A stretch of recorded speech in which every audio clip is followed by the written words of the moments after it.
Gates of Imagination presents The Time Machine by Herbert George Wells, read by Arthur Lane. Chapter 1. Introduction.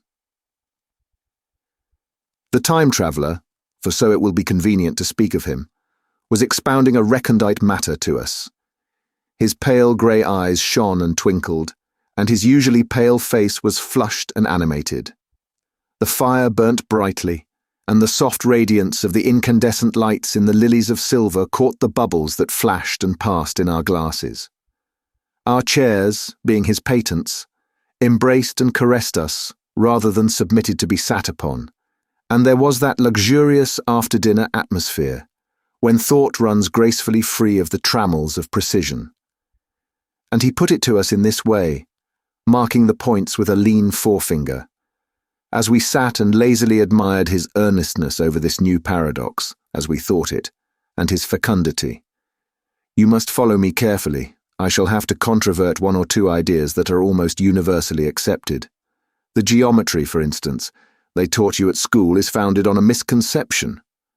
Is not that rather a large thing to expect us to begin upon? Said Philby, an argumentative person with red hair. I do not mean to ask you to accept anything without reasonable ground for it. You will soon admit as much as I need from you. You know, of course, that a mathematical line, a line of thickness nil, has no real existence. They taught you that. Neither has a mathematical plane. These things are mere abstractions. That is all right, said the psychologist. Nor, having only length, breadth, and thickness, can a cube have a real existence. There I object, said Philby. Of course a solid body may exist. All real things. So, most people think. But wait a moment, can an instantaneous cube exist? Don't follow you, said Philby. Can a cube that does not last for any time at all have a real existence? Philby became pensive.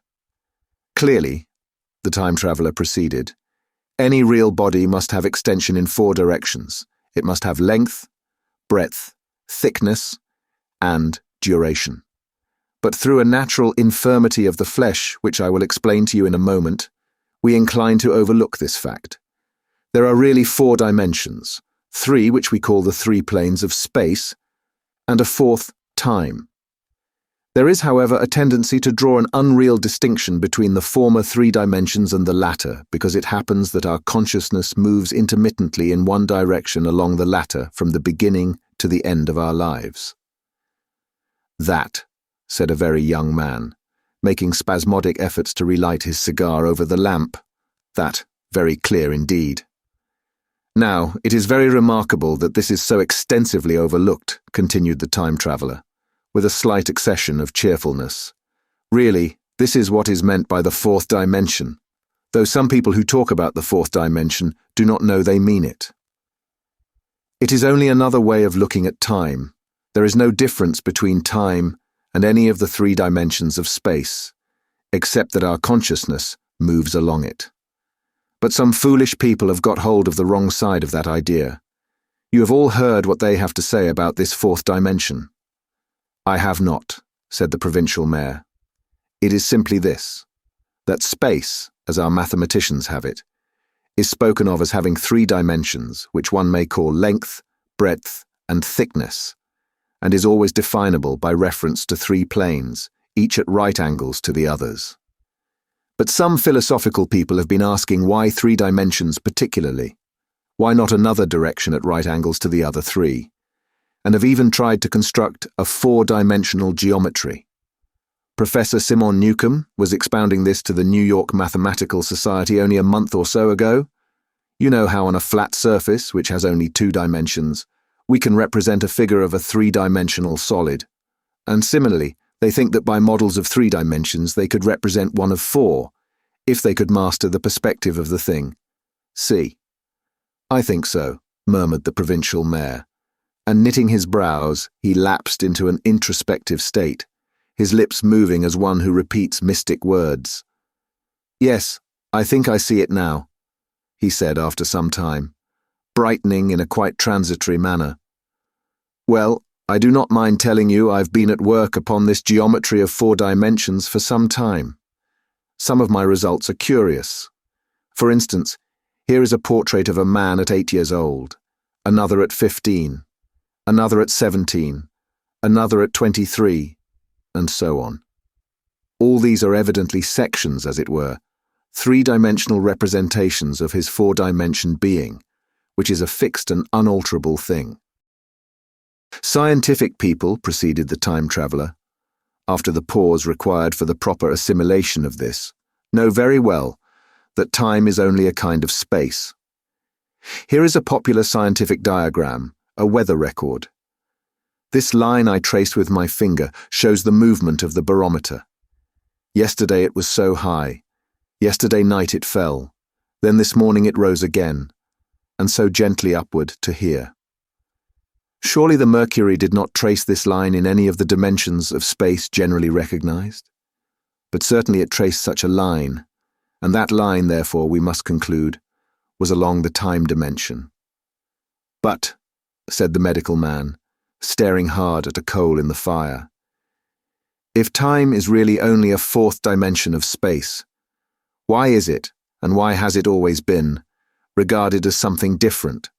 And why cannot we move in time as we move about in the other dimensions of space? The time traveller smiled. Are you so sure we can move freely in space? Right and left we can go, backward and forward freely enough, and men always have done so. I admit we move freely in 2 dimensions, but how about up and down? Gravitation limits us there. Not exactly, said the medical man. There are balloons. But before the balloons, save for spasmodic jumping and the inequalities of the surface, man had no freedom of vertical movement. Still they could move a little up and down, said the medical man. Easier, far easier down than up. And you cannot move at all in time. You cannot get away from the present moment. My dear sir, that is just where you are wrong. That is just where the whole world has gone wrong. We are always getting away from the present moment. Our mental existences, which are immaterial and have no dimensions, are passing along the time dimension with a uniform velocity from the cradle to the grave. Just as we should travel down if we began our existence 50 miles above the Earth's surface. But the great difficulty is this, interrupted the psychologist. You can move about in all directions of space, but you cannot move about in time. That is the germ of my great discovery. But you are wrong to say that we cannot move about in time. For instance, if I'm recalling an instant very vividly, I go back to the instant of its occurrence. I become absent-minded, as you say. I jump back for a moment. Of course, we have no means of staying back for any length of time, any more than a savage or an animal has of staying 6 feet above the ground. But a civilized man is better off than the savage in this respect. He can go up against gravitation in a balloon, and why should he not hope that ultimately he may be able to stop or accelerate his drift along the time dimension, or even turn about and travel the other way? Oh, this, began Philby, is all... Why not, said the time traveller. It's against reason, said Philby. What reason, said the time traveller. You can show black is white by argument, said Philby, but you will never convince me. Possibly not, said the time traveller. But now you begin to see the object of my investigations into the geometry of 4 dimensions. Long ago I had a vague inkling of a machine. To travel through time, exclaimed the very young man, that shall travel indifferently in any direction of space and time, as the driver determines. Philby contented himself with laughter. But I have experimental verification, said the time traveller. It would be remarkably convenient for the historian, the psychologist suggested. One might travel back and verify the accepted account of the Battle of Hastings, for instance. Don't you think you would attract attention? Said the medical man. Our ancestors had no great tolerance for anachronisms. One might get one's Greek from the very lips of Homer and Plato, the very young man thought, in which case they would certainly plough you for the little go. The German scholars have improved Greek so much. Then there is the future, said the very young man. Just think. One might invest all one's money, leave it to accumulate interest, and hurry on ahead. To discover a society, said I, erected on a strictly communistic basis. Of all the wild, extravagant theories, began the psychologist. Yes, so it seemed to me, and so I never talked of it until— Experimental verification, cried I. You are going to verify that? The experiment, cried Philby, who was getting brain-weary. Let's see your experiment anyhow, said the psychologist, though it's all humbug, you know. The time-traveller smiled round at us. Then, still smiling faintly, and with his hands deep in his trousers pockets, he walked slowly out of the room, and we heard his slippers shuffling down the long passage to his laboratory. The psychologist looked at us. I wonder what he's got. Some sleight of hand trick or other, said the medical man, and Philby tried to tell us about a conjurer he had seen at Burslem. But before he had finished his preface, the time-traveller came back, and Philby's anecdote collapsed. Chapter 2. The Machine. The thing the time-traveller held in his hand was a glittering metallic framework, scarcely larger than a small clock, and very delicately made. There was ivory in it, and some transparent crystalline substance. And now I must be explicit, for this that follows, unless his explanation is to be accepted, is an absolutely unaccountable thing. He took one of the small octagonal tables that were scattered about the room, and set it in front of the fire with 2 legs on the hearthrug. On this table he placed the mechanism. Then he drew up a chair and sat down. The only other object on the table was a small shaded lamp, the bright light of which fell upon the model. There were also perhaps a dozen candles about, 2 in brass candlesticks upon the mantel and several in sconces, so that the room was brilliantly illuminated. I sat in a low armchair nearest the fire, and I drew this forward so as to be almost between the time-traveller and the fireplace. Philby sat behind him, looking over his shoulder. The medical man and the provincial mayor watched him in profile from the right, the psychologist from the left. The very young man stood behind the psychologist. We were all on the alert. It appears incredible to me that any kind of trick, however subtly conceived and however adroitly done, could have been played upon us under these conditions.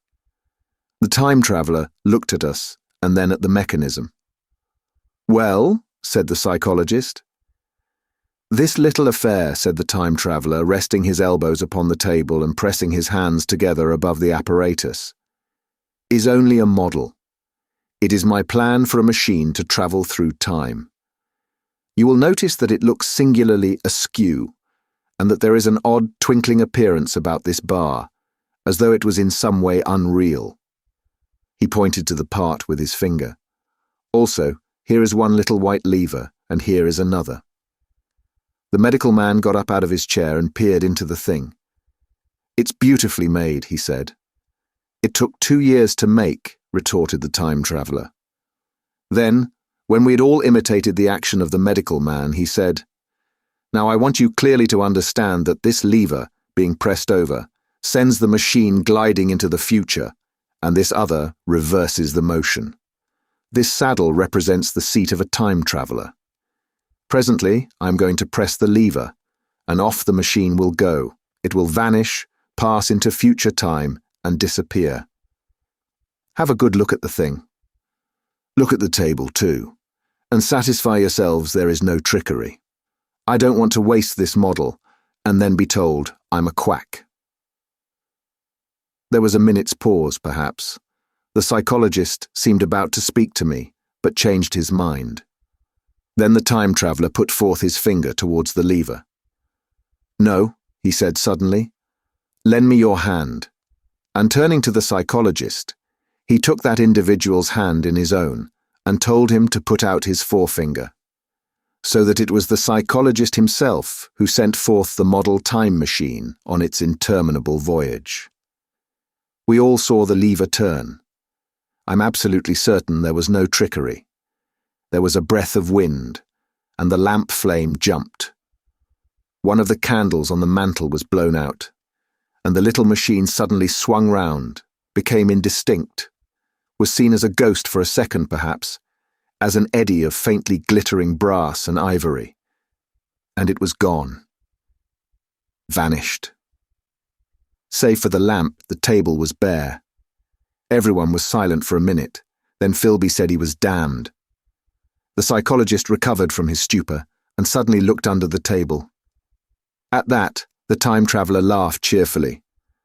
"Well," he said with a reminiscence of the psychologist. Then getting up, he went to the tobacco jar on the mantel and with his back to us began to fill his pipe. We stared at each other. "Look here," said the medical man. "Are you in earnest about this? Do you seriously believe that that machine has travelled into time?" "Certainly," said the time traveller, stooping to light a spill at the fire. Then he turned, lighting his pipe, to look at the psychologist's face. The psychologist, to show that he was not unhinged, helped himself to a cigar and tried to light it uncut. "What is more, I have a big machine nearly finished in there." He indicated the laboratory. "And when that is put together, I mean to have a journey on my own account." "You mean to say that that machine has travelled into the future?" said Philby. "Into the future or the past? I don't for certain know which." After an interval, the psychologist had an inspiration. "It must have gone into the past if it has gone anywhere," he said. "Why?" said the time traveller. "Because I presume that it has not moved in space. And if it travelled into the future, it would still be here all this time, since it must have travelled through this time." "But," said I, "if it travelled into the past, it would have been visible when we came first into this room, and last Thursday when we were here, and the Thursday before that, and so forth." "Serious objections," remarked the provincial mayor, with an air of impartiality, turning towards the time traveller. "Not a bit," said the time traveller, and to the psychologist. "You think. You can explain that. It's presentation below the threshold, you know, diluted presentation." "Of course," said the psychologist, and reassured us. "That's a simple point of psychology. I should have thought of it. It's plain enough, and helps the paradox delightfully.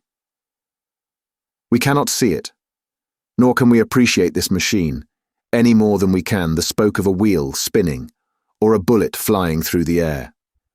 If it is travelling through time 50 times or 100 times faster than we are, if it gets through a minute while we get through a second, the impression it creates will of course be only 1/50th or 100th of what it would make if it were not travelling in time. That's plain enough." He passed his hand through the space in which the machine had been. "You see?" he said, laughing. We sat and stared at the vacant table for a minute or so. Then the time traveller asked us what we thought of it all. "It sounds plausible enough tonight," said the medical man, "but wait until tomorrow. Wait for the common sense of the morning." "Would you like to see the time machine itself?" asked the time traveller. And therewith, taking the lamp in his hand, he led the way down the long, draughty corridor to his laboratory. I remember vividly the flickering light, his queer broad head in silhouette, the dance of the shadows, how we all followed him, puzzled but incredulous, and how there in the laboratory we beheld a larger edition of the little mechanism which we'd seen vanish from before our eyes. Parts were of nickel, parts of ivory, parts had certainly been filed or sawn out of rock crystal. The thing was generally complete, but the twisted crystalline bars lay unfinished upon the bench beside some sheets of drawings, and I took one up for a better look at it. Quartz, it seemed to be. "Look here," said the medical man. "Are you perfectly serious? Or is this a trick, like that ghost you showed us last Christmas?" "Upon that machine," said the time traveller, holding the lamp aloft, "I intend to explore time. Is that plain? I was never more serious in my life." None of us quite knew how to take it. I caught Philby's eye over the shoulder of the medical man, and he winked at me solemnly. Chapter 3. The Time Traveller Returns. I think that at that time none of us quite believed in the time machine. The fact is, the time traveler was one of those men who are too clever to be believed. You never felt that you saw all round him. You always suspected some subtle reserve, some ingenuity in ambush behind his lucid frankness. Had Philby shown the model and explained the matter in the time traveler's words, we should have shown him far less skepticism, for we should have perceived his motives. A pork butcher could understand Philby, but the time traveler had more than a touch of whim among his elements, and we distrusted him. Things that would have made the fame of a less clever man seem tricks in his hands. It is a mistake to do things too easily. The serious people who took him seriously never felt quite sure of his deportment. They were somehow aware that trusting their reputations for judgment with him was like furnishing a nursery with eggshell china. So I don't think any of us said very much about time travelling in the interval between that Thursday and the next, though its odd potentialities ran, no doubt, in most of our minds. Its plausibility, that is, its practical incredibleness, the curious possibilities of anachronism and of utter confusion it suggested. For my own part, I was particularly preoccupied with the trick of the model, that I remember discussing with the medical man, whom I met on Friday at the Linnean. He said he'd seen a similar thing at Tübingen, and laid considerable stress on the blowing out of the candle, but how the trick was done he could not explain. The next Thursday I went again to Richmond. I suppose I was one of the time traveller's most constant guests, and arriving late, found 4 or 5 men already assembled in his drawing room. The medical man was standing before the fire with a sheet of paper in one hand and his watch in the other. I looked round for the time traveller, and, "It's 7:30 now," said the medical man. "I suppose we'd better have dinner." "Where's, said I, naming our host. "You've just come. It's rather odd. He's unavoidably detained. He asks me in this note to lead off with dinner at 7 if he's not back. Says he'll explain when he comes." "It seems a pity to let the dinner spoil," said the editor of a well-known daily paper. And thereupon the doctor rang the bell. The psychologist was the only person besides the doctor and myself who had attended the previous dinner. The other men were Blank, the editor aforementioned, a certain journalist, and another, a quiet, shy man with a beard, whom I didn't know, and who, as far as my observation went, never opened his mouth all the evening. There was some speculation at the dinner table about the time traveller's absence, and I suggested time travelling in a half-jocular spirit. The editor wanted that explained to him, and the psychologist volunteered a wooden account of the ingenious paradox and trick we had witnessed that day week. He was in the midst of his exposition when the door from the corridor opened slowly and without noise. I was facing the door, and saw it first. "Hello," I said. "At last." And the door opened wider, and the time traveller stood before us. I gave a cry of surprise. "Good heavens, man, what's the matter?" cried the medical man, who saw him next. And the whole tableful turned towards the door. He was in an amazing plight. His coat was dusty and dirty, and smeared with green down the sleeves, his hair disordered, and as it seemed to me, greyer, either with dust and dirt or because its colour had actually faded. His face was ghastly pale. His chin had a brown cut on it, a cut half-healed. His expression was haggard and drawn, as by intense suffering. For a moment he hesitated in the doorway, as if he had been dazzled by the light. Then he came into the room. He walked with just such a limp as I've seen in footsore tramps. We stared at him in silence, expecting him to speak. He said not a word, but came painfully to the table, and made a motion towards the wine. The editor filled a glass of champagne and pushed it towards him. He drained it, and it seemed to do him good, for he looked round the table, and the ghost of his old smile flickered across his face. "What on earth have you been up to, man?" said the doctor. The time traveller did not seem to hear. "Don't let me disturb you," he said, with a certain faltering articulation. "I'm all right." He stopped, held out his glass for more, and took it off at a draught. "That's good," he said. His eyes grew brighter, and a faint colour came into his cheeks. His glance flickered over our faces with a certain dull approval, and then went round the warm and comfortable room. Then he spoke again, still as it were feeling his way among his words. "I'm going to wash and dress, and then I'll come down and explain things. Save me some of that mutton. I'm starving for a bit of meat." He looked across at the editor, who was a rare visitor, and hoped he was all right. The editor began a question. "Tell you presently," said the time traveller. "I'm funny. Be all right in a minute." He put down his glass and walked towards the staircase door. Again I remarked his lameness and the soft padding sound of his footfall, and standing up in my place, I saw his feet as he went out. He had nothing on them but a pair of tattered, blood-stained socks. Then the door closed upon him. I had half a mind to follow, till I remembered how he detested any fuss about himself. For a minute, perhaps, my mind was wool-gathering. Then, "Remarkable behaviour of an eminent scientist," I heard the editor say, thinking, after his wont, in headlines. And this brought my attention back to the bright dinner table. "What's the game?" said the journalist. "Has he been doing the amateur cadger? I don't follow." I met the eye of the psychologist and read my own interpretation in his face. I thought of the time traveller limping painfully upstairs. I don't think anyone else had noticed his lameness. The first to recover completely from this surprise was the medical man, who rang the bell. The time traveller hated to have servants waiting at dinner, for a hot plate. At that, the editor turned to his knife and fork with a grunt, and the silent man followed suit. The dinner was resumed. Conversation was exclamatory for a little while with gaps of wonderment, and then the editor got fervent in his curiosity. "Does our friend eke out his modest income with a crossing?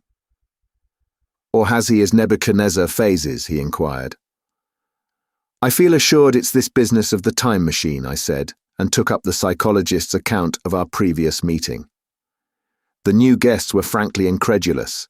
The editor raised objections. What was this time travelling? A man couldn't cover himself with dust by rolling in a paradox, could he? And then, as the idea came home to him, he resorted to caricature. Hadn't they any clothes brushes in the future? The journalist, too, would not believe at any price, and joined the editor in the easy work of heaping ridicule on the whole thing. They were both the new kind of journalist, very joyous, irreverent young men. "Our special correspondent in the Day After Tomorrow reports," the journalist was saying, or rather shouting, when the time traveller came back. He was dressed in ordinary evening clothes, and nothing save his haggard look remained of the change that had startled me. "I say," said the editor hilariously, "these chaps here say you have been travelling into the middle of next week. Tell us all about little Rosebery, will you? What will you take for the lot?" The time traveller came to the place reserved for him without a word. He smiled quietly in his old way. "Where's my mutton?" he said. "What a treat it is to stick a fork into meat again." "Story," cried the editor. "Story be damned," said the time traveller. "I want something to eat. I won't say a word until I get some peptone into my arteries. Thanks. And the salt." "One word," said I. "Have you been time travelling?" "Yes," said the time traveller, with his mouth full, nodding his head. "I'd give a shilling a line for a verbatim note," said the editor. The time traveller pushed his glass towards the silent man and rang it with his fingernail, at which the silent man, who had been staring at his face, started convulsively and poured him wine. The rest of the dinner was uncomfortable. For my own part, sudden questions kept on rising to my lips, and I dare say it was the same with the others. The journalist tried to relieve the tension by telling anecdotes of Hetty Potter. The time traveller devoted his attention to his dinner and displayed the appetite of a tramp. The medical man smoked a cigarette and watched the time traveller through his eyelashes. The silent man seemed even more clumsy than usual and drank champagne with regularity and determination out of sheer nervousness. At last the time traveller pushed his plate away and looked round us. "I suppose I must apologize," he said. "I was simply starving. I've had a most amazing time." He reached out his hand for a cigar and cut the end. "But come into the smoking room. It's too long a story to tell over greasy plates." And ringing the bell in passing, he led the way into the adjoining room. "You have told blank and dash and chose about the machine," he said to me, leaning back in his easy chair and naming the 3 new guests. "But the thing's a mere paradox," said the editor. "I can't argue tonight. I don't mind telling you the story, but I can't argue. I will," he went on, "tell you the story of what has happened to me, if you like. But you must refrain from interruptions. I want to tell it, badly. Most of it will sound like lying. So be it. It's true, every word of it, all the same. I was in my laboratory at 4 o'clock, and since then, I've lived 8 days. Such days as no human being ever lived before. I'm nearly worn out, but I shan't sleep till I've told this thing over to you. Then I shall go to bed, but no interruptions. Is it agreed?" "Agreed," said the editor, and the rest of us echoed, "Agreed." And with that the time traveller began his story, as I have set it forth. He sat back in his chair at first, and spoke like a weary man. Afterwards he got more animated. In writing it down, I feel with only too much keenness the inadequacy of pen and ink, and above all my own inadequacy, to express its quality.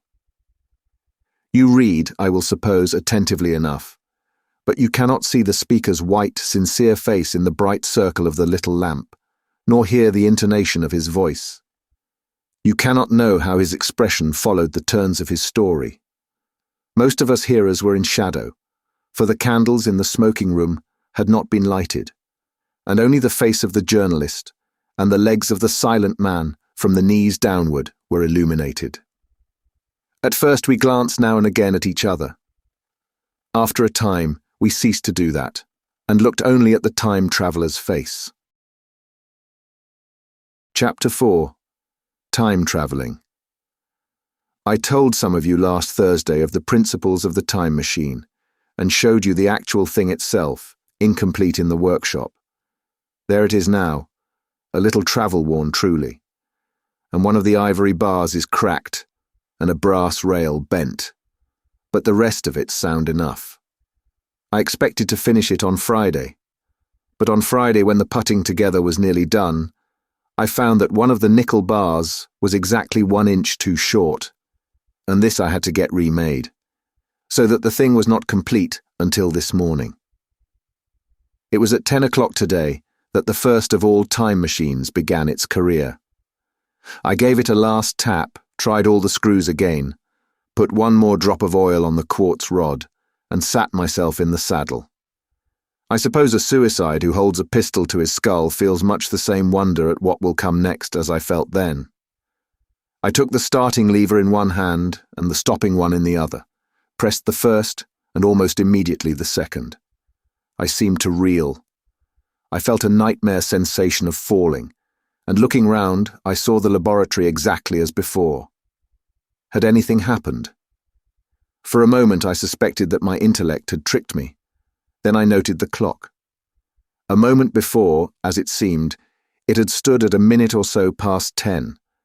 Now it was nearly 3:30.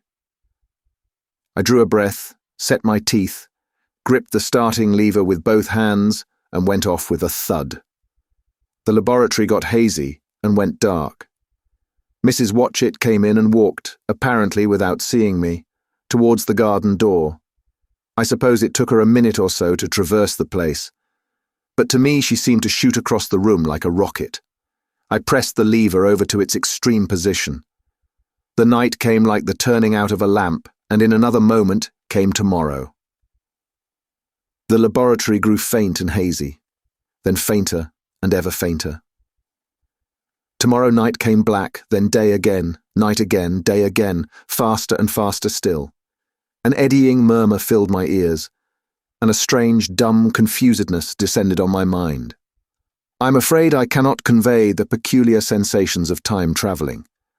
They are excessively unpleasant, There is a feeling exactly like that one has upon a switchback, of a helpless headlong motion.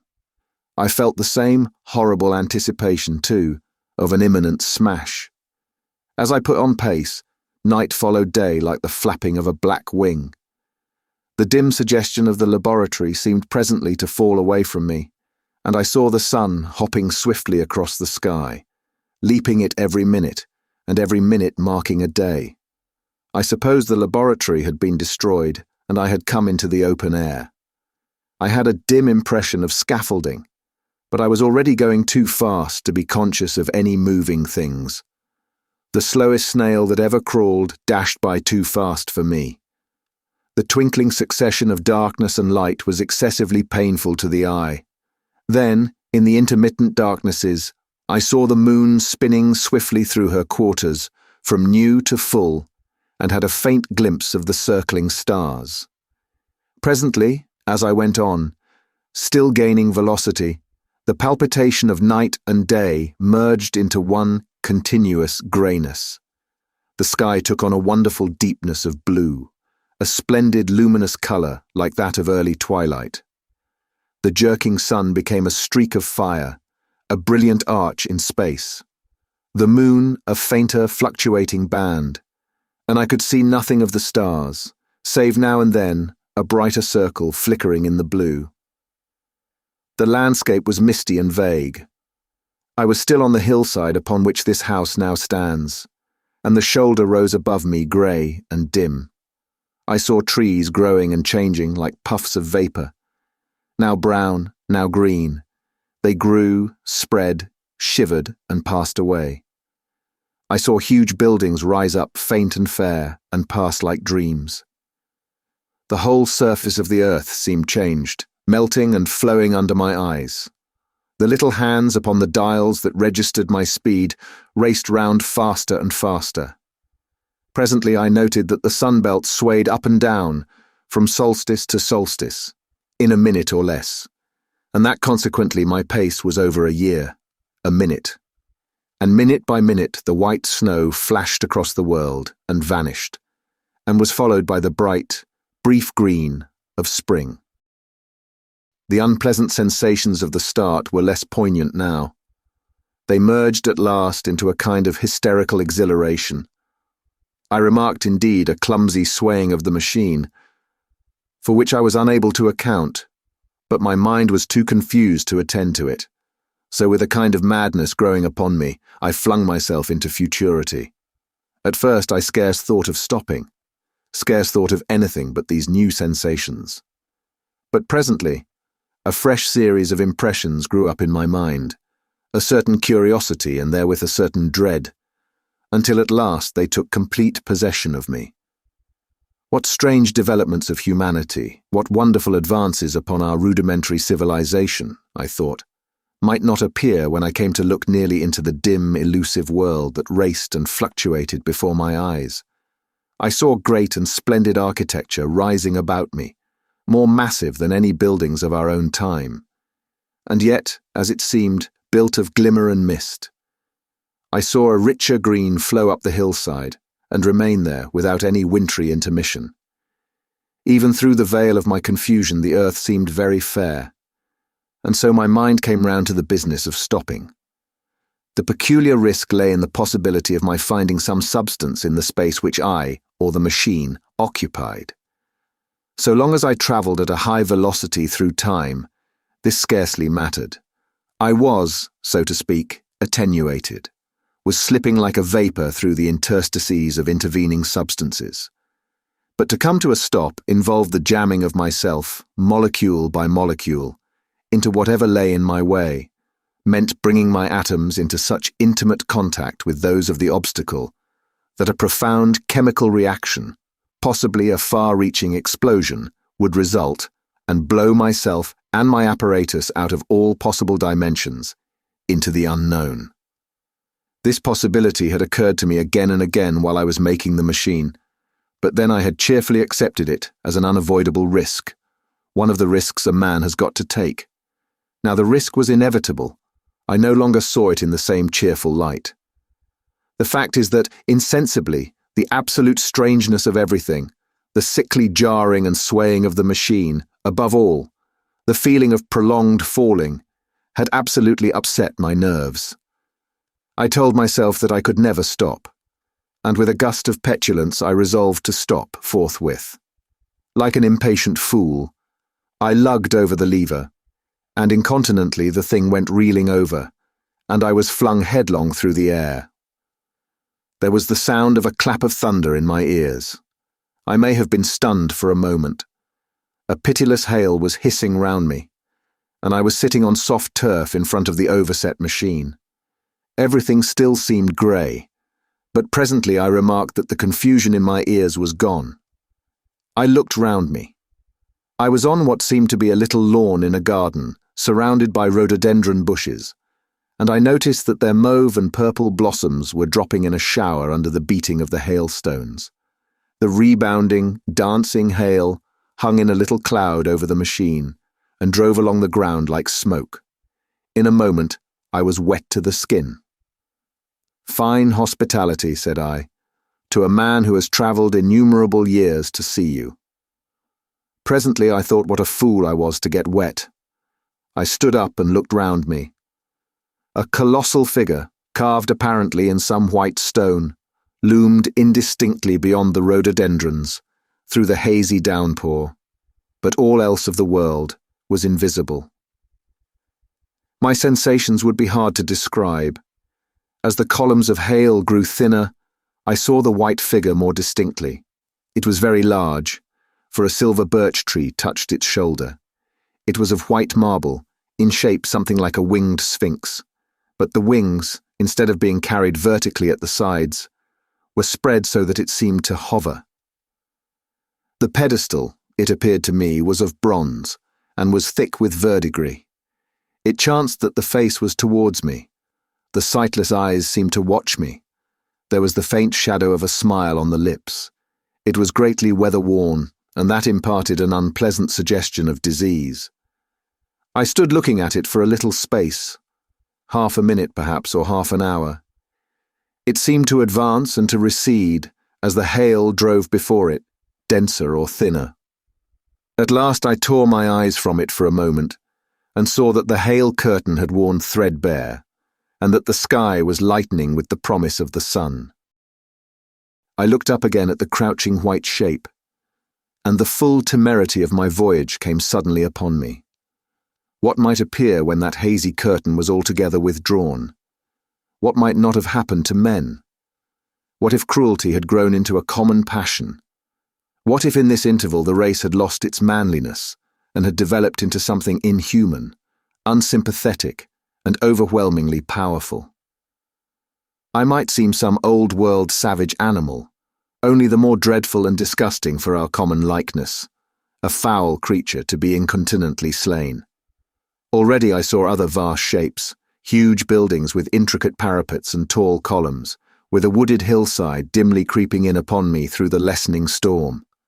I was seized with a panic fear. I turned frantically to the time machine and strove hard to readjust it. As I did so, the shafts of the sun smote through the thunderstorm. The grey downpour was swept aside and vanished like the trailing garments of a ghost. Above me, in the intense blue of the summer sky, some faint brown shreds of cloud whirled into nothingness. The great buildings about me stood out clear and distinct, shining with the wet of the thunderstorm, and picked out in white by the unmelted hailstones piled along their courses. I felt naked in a strange world. I felt as perhaps a bird may feel in the clear air, knowing the hawk wings above and will swoop. My fear grew to frenzy. I took a breathing space, set my teeth, and again grappled fiercely, wrist and knee, with the machine. It gave under my desperate onset and turned over. It struck my chin violently.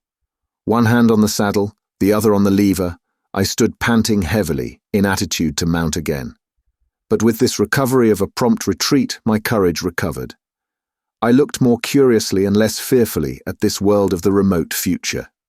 In a circular opening, high up in the wall of the nearer house, I saw a group of figures clad in rich, soft robes. They had seen me, and their faces were directed towards me. Then I heard voices approaching me. Coming through the bushes by the white Sphinx were the heads and shoulders of men running. One of these emerged in a pathway leading straight to the little lawn upon which I stood with my machine. He was a slight creature, perhaps 4 feet high, clad in a purple tunic, girdled at the waist with a leather belt. Sandals or buskins, I could not clearly distinguish which, were on his feet. His legs were bare to the knees, and his head was bare. Noticing that, I noticed for the first time how warm the air was. He struck me as being a very beautiful and graceful creature, but indescribably frail. His flushed face reminded me of the more beautiful kind of consumptive, that hectic beauty of which we used to hear so much. At the sight of him, I suddenly regained confidence. I took my hands from the machine. Chapter 5. In the Golden Age. In another moment we were standing face to face, I and this fragile thing out of futurity. He came straight up to me and laughed into my eyes. The absence from his bearing of any sign of fear struck me at once. Then he turned to the 2 others who were following him and spoke to them in a strange and very sweet and liquid tongue. There were others coming, and presently a little group of perhaps 8 or 10 of these exquisite creatures were about me. One of them addressed me. It came into my head, oddly enough, that my voice was too harsh and deep for them. So I shook my head, and pointing to my ears, shook it again. He came a step forward, hesitated, and then touched my hand. Then I felt other soft little tentacles upon my back and shoulders. They wanted to make sure I was real. There was nothing in this at all alarming. Indeed, there was something in these pretty little people that inspired confidence, a graceful gentleness, a certain childlike ease. And besides, they looked so frail that I could fancy myself flinging the whole dozen of them about like 9-pins. But I made a sudden motion to warn them when I saw their little pink hands feeling at the time machine. Happily then, when it was not too late, I thought of a danger I had hitherto forgotten, and reaching over the bars of the machine, I unscrewed the little levers that would set it in motion and put these in my pocket. Then I turned again to see what I could do in the way of communication. And then, looking more nearly into their features, I saw some further peculiarities in their Dresden china type of prettiness. Their hair, which was uniformly curly, came to a sharp end at the neck and cheek. There was not the faintest suggestion of it on the face, and their ears were singularly minute. The mouths were small, with bright red, rather thin lips, and the little chins ran to a point. The eyes were large and mild, and, this may seem egotism on my part, I fancied even that there was a certain lack of the interest I might have expected in them. As they made no effort to communicate with me, but simply stood round me smiling and speaking in soft cooing notes to each other, I began the conversation. I pointed to the time machine and to myself. Then, hesitating for a moment how to express time, I pointed to the sun. At once a quaintly pretty little figure in checkered purple and white followed my gesture, and then astonished me by imitating the sound of thunder. For a moment I was staggered, though the import of his gesture was plain enough. The question had come into my mind abruptly. Were these creatures fools? You may hardly understand how it took me. You see, I had always anticipated that the people of the year 800 and 2000 odd would be incredibly in front of us, in knowledge, art, everything. Then one of them suddenly asked me a question that showed him to be on the intellectual level of one of our 5-year-old children. Asked me, in fact, if I had come from the sun in a thunderstorm.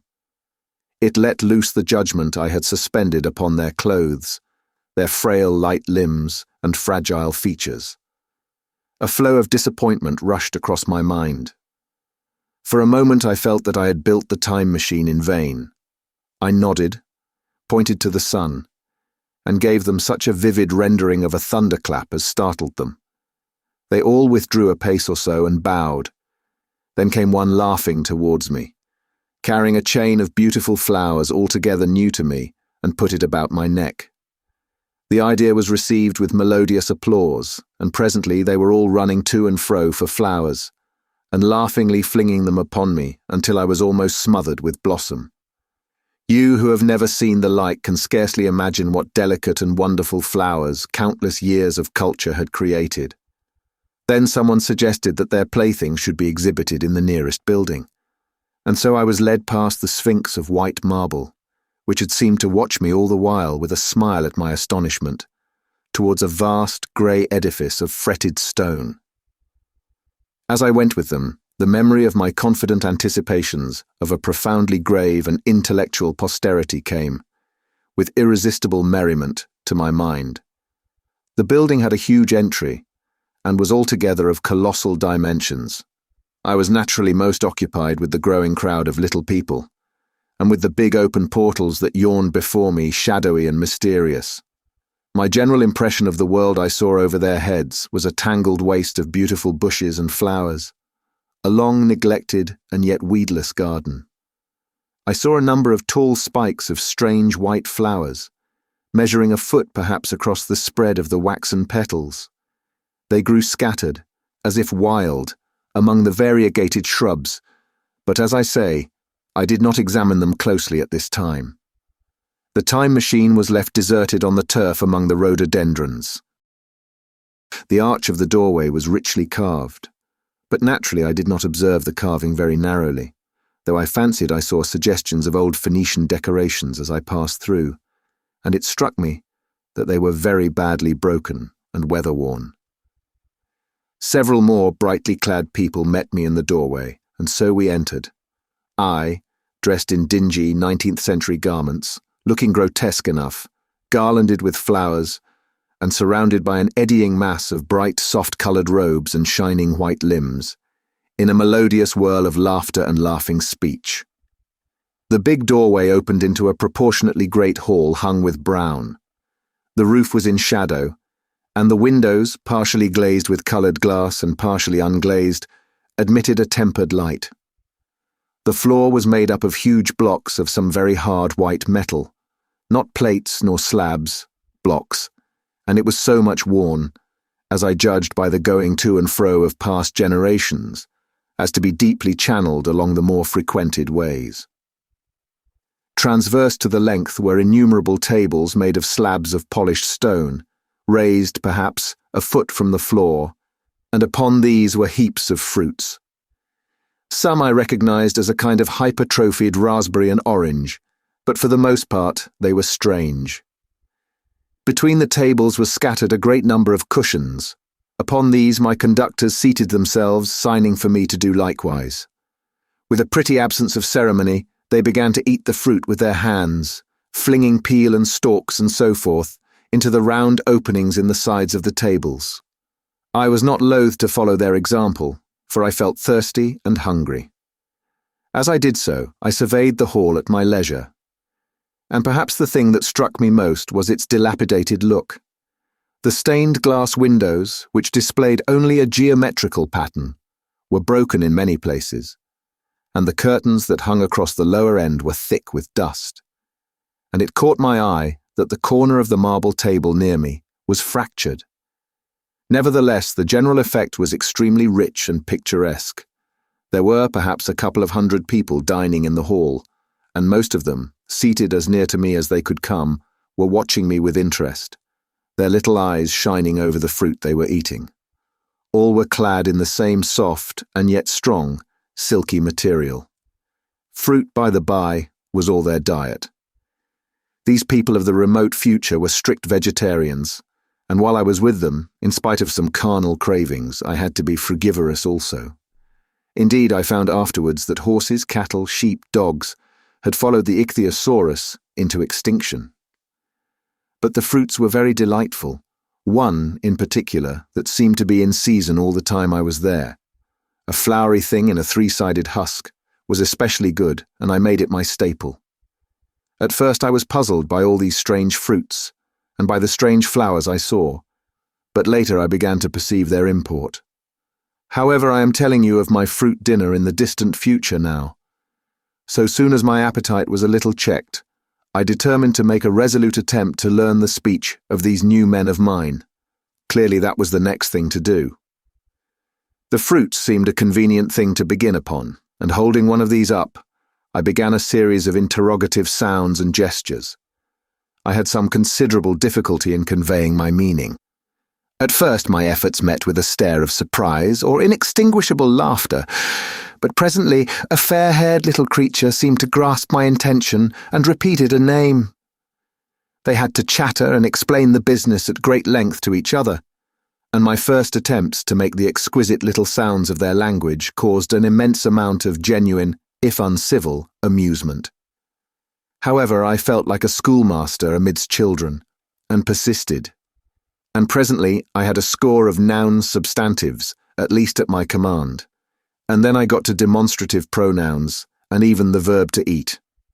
But it was slow work, and the little people soon tired and wanted to get away from my interrogations, so I determined, rather of necessity, to let them give their lessons in little doses when they felt inclined.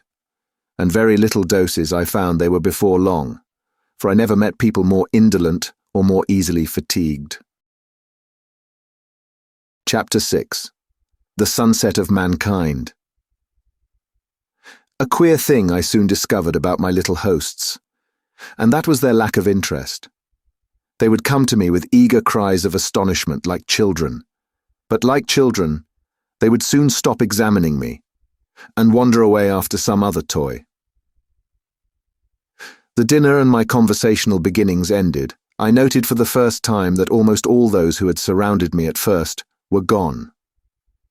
It is odd, too, how speedily I came to disregard these little people. I went out through the portal into the sunlit world again, as soon as my hunger was satisfied. I was continually meeting more of these men of the future, who would follow me a little distance, chatter and laugh about me, and having smiled and gesticulated in a friendly way, leave me again to my own devices. The calm of evening was upon the world as I emerged from the great hall, and the scene was lit by the warm glow of the setting sun. At first things were very confusing. Everything was so entirely different from the world I had known, even the flowers. The big building I had left was situated on the slope of a broad river valley, but the Thames had shifted, perhaps a mile from its present position. I resolved to mount to the summit of a crest, perhaps a mile and a half away, from which I could get a wider view of this our planet in the year 802,701 A.D. For that, I should explain, was the date the little dials of my machine recorded. As I walked, I was watching for every impression that could possibly help to explain the condition of ruinous splendor in which I found the world. For ruinous it was. A little way up the hill, for instance, was a great heap of granite, bound together by masses of aluminium, a vast labyrinth of precipitous walls and crumpled heaps, amidst which were thick heaps of very beautiful pagoda-like plants, nettles possibly, but wonderfully tinted with brown about the leaves and incapable of stinging. It was evidently the derelict remains of some vast structure, to what end built I could not determine. It was here that I was destined, at a later date, to have a very strange experience, the first intimation of a still stranger discovery, but of that I will speak in its proper place. Looking round, with a sudden thought, from a terrace on which I rested for a while, I realized that there were no small houses to be seen. Apparently the single house, and possibly even the household, had vanished. Here and there among the greenery were palace-like buildings, but the house and the cottage, which form such characteristic features of our own English landscape, had disappeared. Communism, said I to myself. And on the heels of that came another thought. I looked at the half-dozen little figures that were following me. Then, in a flash, I perceived that all had the same form of costume, the same soft, hairless visage, and the same girlish rotundity of limb. It may seem strange, perhaps, that I had not noticed this before, but everything was so strange.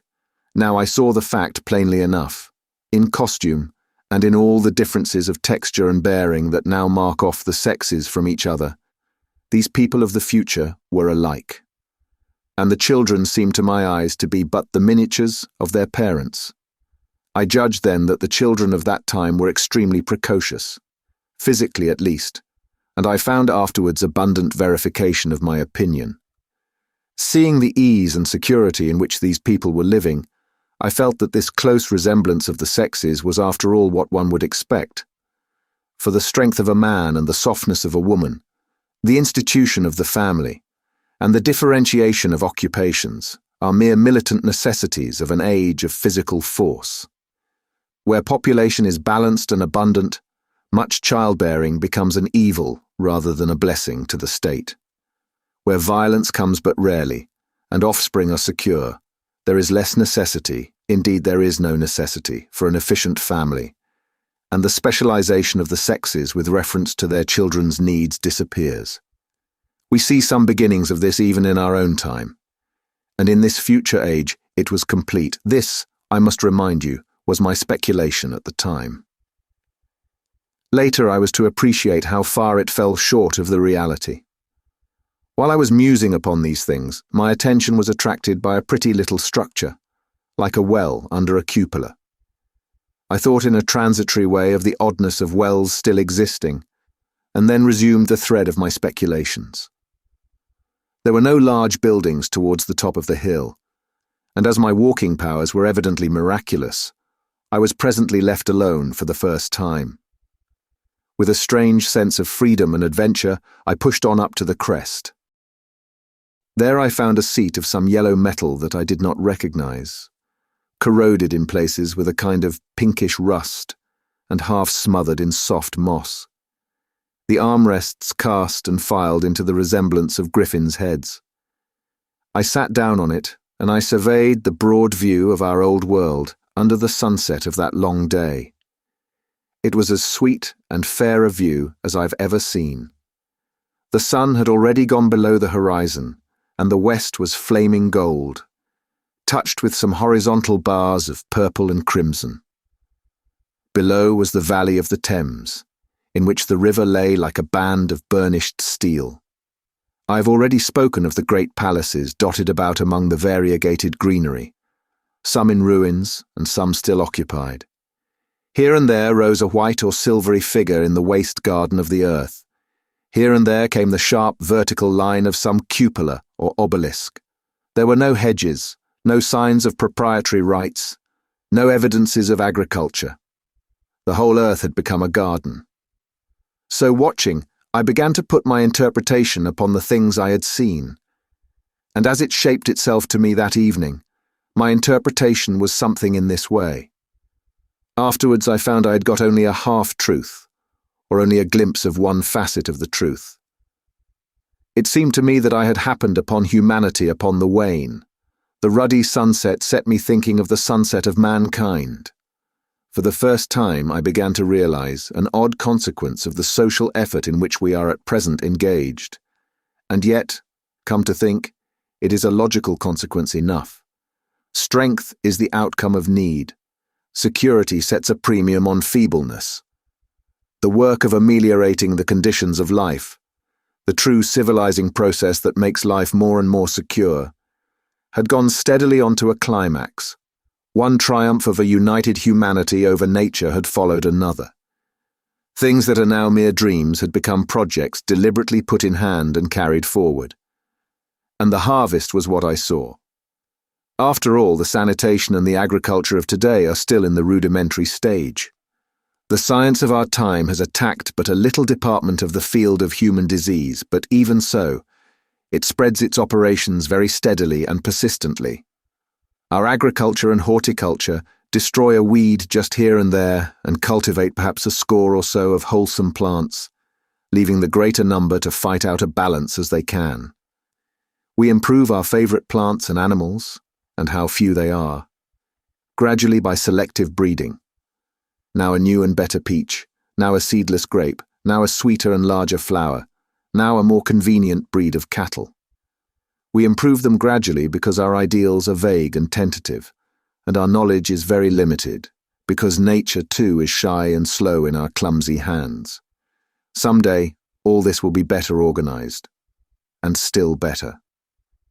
That is the drift of the current in spite of the eddies. The whole world will be intelligent, educated, and cooperating. Things will move faster and faster towards the subjugation of nature. In the end, wisely and carefully, we shall readjust the balance of animal and vegetable life to suit our human needs. This adjustment, I say, must have been done, and done well. Done indeed for all time, in the space of time across which my machine had leapt. The air was free from gnats, the earth from weeds or fungi. Everywhere were fruits and sweet and delightful flowers. Brilliant butterflies flew hither and thither. The ideal of preventive medicine was attained. Diseases had been stamped out.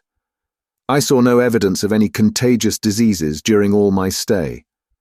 And I shall have to tell you later that even the processes of putrefaction and decay had been profoundly affected by these changes. Social triumphs, too, had been effected. I saw mankind housed in splendid shelters, gloriously clothed, and as yet I had found them engaged in no toil. There were no signs of struggle, neither social nor economical struggle. The shop, the advertisement, traffic, all that commerce which constitutes the body of our world, was gone. It was natural on that golden evening that I should jump at the idea of a social paradise. The difficulty of increasing population had been met, I guessed, and population had ceased to increase. But with this change in condition comes inevitably adaptations to the change. What, unless biological science is a mass of errors, is the cause of human intelligence and vigor? Hardship and freedom, conditions under which the active, strong, and subtle survive, and the weaker go to the wall. Conditions that put a premium upon the loyal alliance of capable men, upon self-restraint, patience, and decision. And the institution of the family, and the emotions that arise therein, the fierce jealousy, the tenderness for offspring, parental self-devotion, all found their justification and support in the imminent dangers of the young. Now where are these imminent dangers? There is a sentiment arising, and it will grow, against connubial jealousy, against fierce maternity, against passion of all sorts. Unnecessary things now, and things that make us uncomfortable, savage survivals, discords in a refined and pleasant life. I thought of the physical slightness of the people, their lack of intelligence, and those big abundant ruins, and it strengthened my belief in a perfect conquest of nature. For after the battle comes quiet. Humanity had been strong, energetic, and intelligent, and had used all its abundant vitality to alter the conditions under which it lived. And now came the reaction of the altered conditions.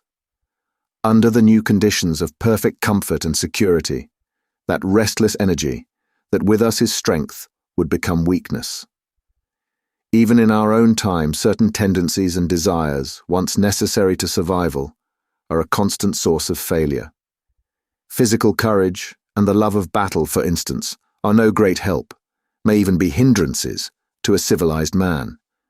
And in a state of physical balance and security, power, intellectual as well as physical, would be out of place. For countless years, I judged there had been no danger of war or solitary violence, no danger from wild beasts, no wasting disease to require strength of constitution, no need of toil. For such a life, what we should call the weak are as well equipped as the strong, are indeed no longer weak. Better equipped indeed they are, for the strong would be fretted by an energy for which there was no outlet. No doubt the exquisite beauty of the buildings I saw was the outcome of the last surgings of the now purposeless energy of mankind, before it settled down into perfect harmony with the conditions under which it lived. The flourish of that triumph which began the last great peace. This has ever been the fate of energy in security. It takes to art and to eroticism, and then come languor and decay.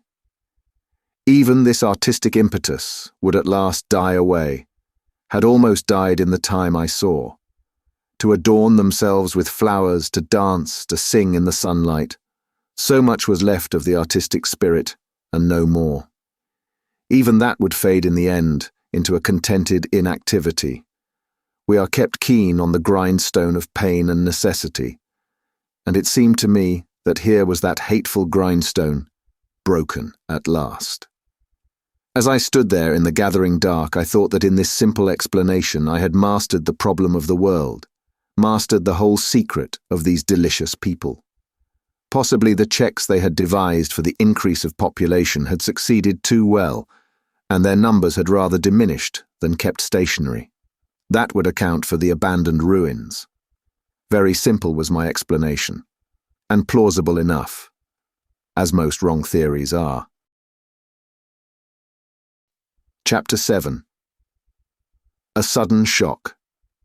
As I stood there musing over this too perfect triumph of man, the full moon, yellow and gibbous, came up out of an overflow of silver light in the northeast. The bright little figures ceased to move about below. A noiseless owl flitted by, and I shivered with the chill of the night. I determined to descend and find where I could sleep. I looked for the building I knew. Then my eye travelled along to the figure of the white Sphinx upon the pedestal of bronze, growing distinct as the light of the rising moon grew brighter. I could see the silver birch against it. There was the tangle of rhododendron bushes, black in the pale light, and there was the little lawn.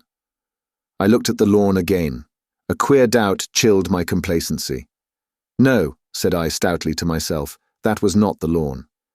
But it was the lawn, for the white leprous face of the Sphinx was towards it. Can you imagine what I felt as this conviction came home to me? But you cannot. The time machine was gone. At once, like a lash across the face, came the possibility of losing my own age, of being left helpless in this strange new world. The bare thought of it was an actual physical sensation. I could feel it grip me at the throat and stop my breathing. In another moment I was in a passion of fear and running with great leaping strides down the slope. Once I fell headlong and cut my face. I lost no time in stanching the blood, but jumped up and ran on, with a warm trickle down my cheek and chin. All the time I ran, I was saying to myself, they have moved it a little, pushed it under the bushes out of the way. Nevertheless, I ran with all my might. All the time, with the certainty that sometimes comes with excessive dread, I knew that such assurance was folly, knew instinctively that the machine was removed out of my reach. My breath came with pain.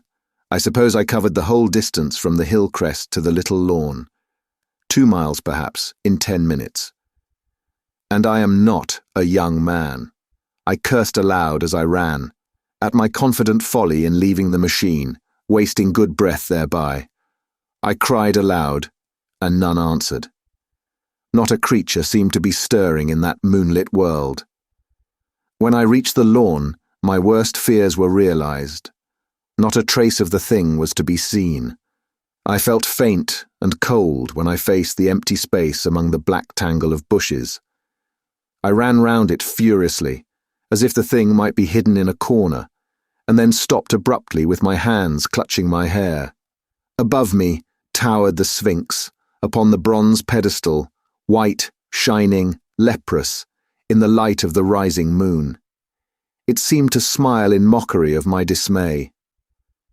I might have consoled myself by imagining the little people had put the mechanism in some shelter for me, had I not felt assured of their physical and intellectual inadequacy. That is what dismayed me, the sense of some hitherto unsuspected power, through whose intervention my invention had vanished. Yet for one thing I felt assured. Unless some other age had produced its exact duplicate, the machine could not have moved in time. The attachment of the levers, I will show you the method later, prevented anyone from tampering with it in that way when they were removed. It had moved and was hid only in space. But then, where could it be? I think I must have had a kind of frenzy. I remember running violently in and out among the moonlit bushes all round the Sphinx, and startling some white animal that, in the dim light, I took for a small deer. I remember too, late that night, beating the bushes with my clenched fist until my knuckles were gashed and bleeding from the broken twigs. Then, sobbing and raving in my anguish of mind, I went down to the great building of stone. The big hall was dark, silent, and deserted. I slipped on the uneven floor and fell over one of the malachite tables, almost breaking my shin. I lit a match and went on past the dusty curtains of which I have told you. There I found a second great hall covered with cushions, upon which, perhaps, a score or so of the little people were sleeping. I have no doubt they found my second appearance strange enough, coming suddenly out of the quiet darkness with inarticulate noises and the splutter and flare of a match, for they had forgotten about matches. "Where is my time machine?" I began, bawling like an angry child, laying hands upon them and shaking them up together. It must have been very queer to them. Some laughed, most of them looked sorely frightened. When I saw them standing round me, it came into my head that I was doing as foolish a thing as it was possible for me to do under the circumstances, in trying to revive the sensation of fear. For reasoning from their daylight behaviour, I thought that fear must be forgotten. Abruptly, I dashed down the match, and knocking one of the people over in my course, went blundering across the big dining hall again, out under the moonlight. I heard cries of terror and their little feet running and stumbling this way and that. I do not remember all I did as the moon crept up the sky. I suppose it was the unexpected nature of my loss that maddened me. I felt hopelessly cut off from my own kind, a strange animal in an unknown world. I must have raved to and fro, screaming and crying upon God and fate. I have a memory of horrible fatigue as the long night of despair wore away, of looking in this impossible place and that, of groping among moonlit ruins and touching strange creatures in the black shadows, at last of lying on the ground near the Sphinx and weeping with absolute wretchedness, even anger at the folly of leaving the machine having leaked away with my strength. I had nothing left but misery. Then I slept, and when I woke again it was full day, and a couple of sparrows were hopping round me on the turf within reach of my arm. I sat up in the freshness of the morning trying to remember how I'd got there, and why I had such a profound sense of desertion and despair. Then things came clear in my mind. With the plain, reasonable daylight, I could look my circumstances fairly in the face. I saw the wild folly of my frenzy overnight, and I could reason with myself. Suppose the worst, I said. Suppose the machine altogether lost, perhaps destroyed. It behoves me to be calm and patient, to learn the way of the people, to get a clear idea of the method of my loss and the means of getting materials and tools, so that in the end, perhaps, I may make another. That would be my only hope, a poor hope perhaps, but better than despair, and after all, it was a beautiful and curious world. But probably the machine had only been taken away. Still, I must be calm and patient, find its hiding place, and recover it by force or cunning. And with that I scrambled to my feet and looked about me, wondering where I could bathe.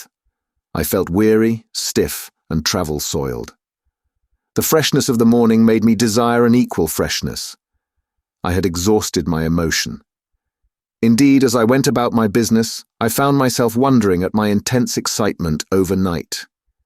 I made a careful examination of the ground about the little lawn. I wasted some time in futile questionings, conveyed, as well as I was able, to such of the little people as came by. They all failed to understand my gestures. Some were simply stolid, some thought it was a jest and laughed at me. I had the hardest task in the world to keep my hands off their pretty laughing faces. It was a foolish impulse, but the devil begotten of fear and blind anger was ill-curbed and still eager to take advantage of my perplexity.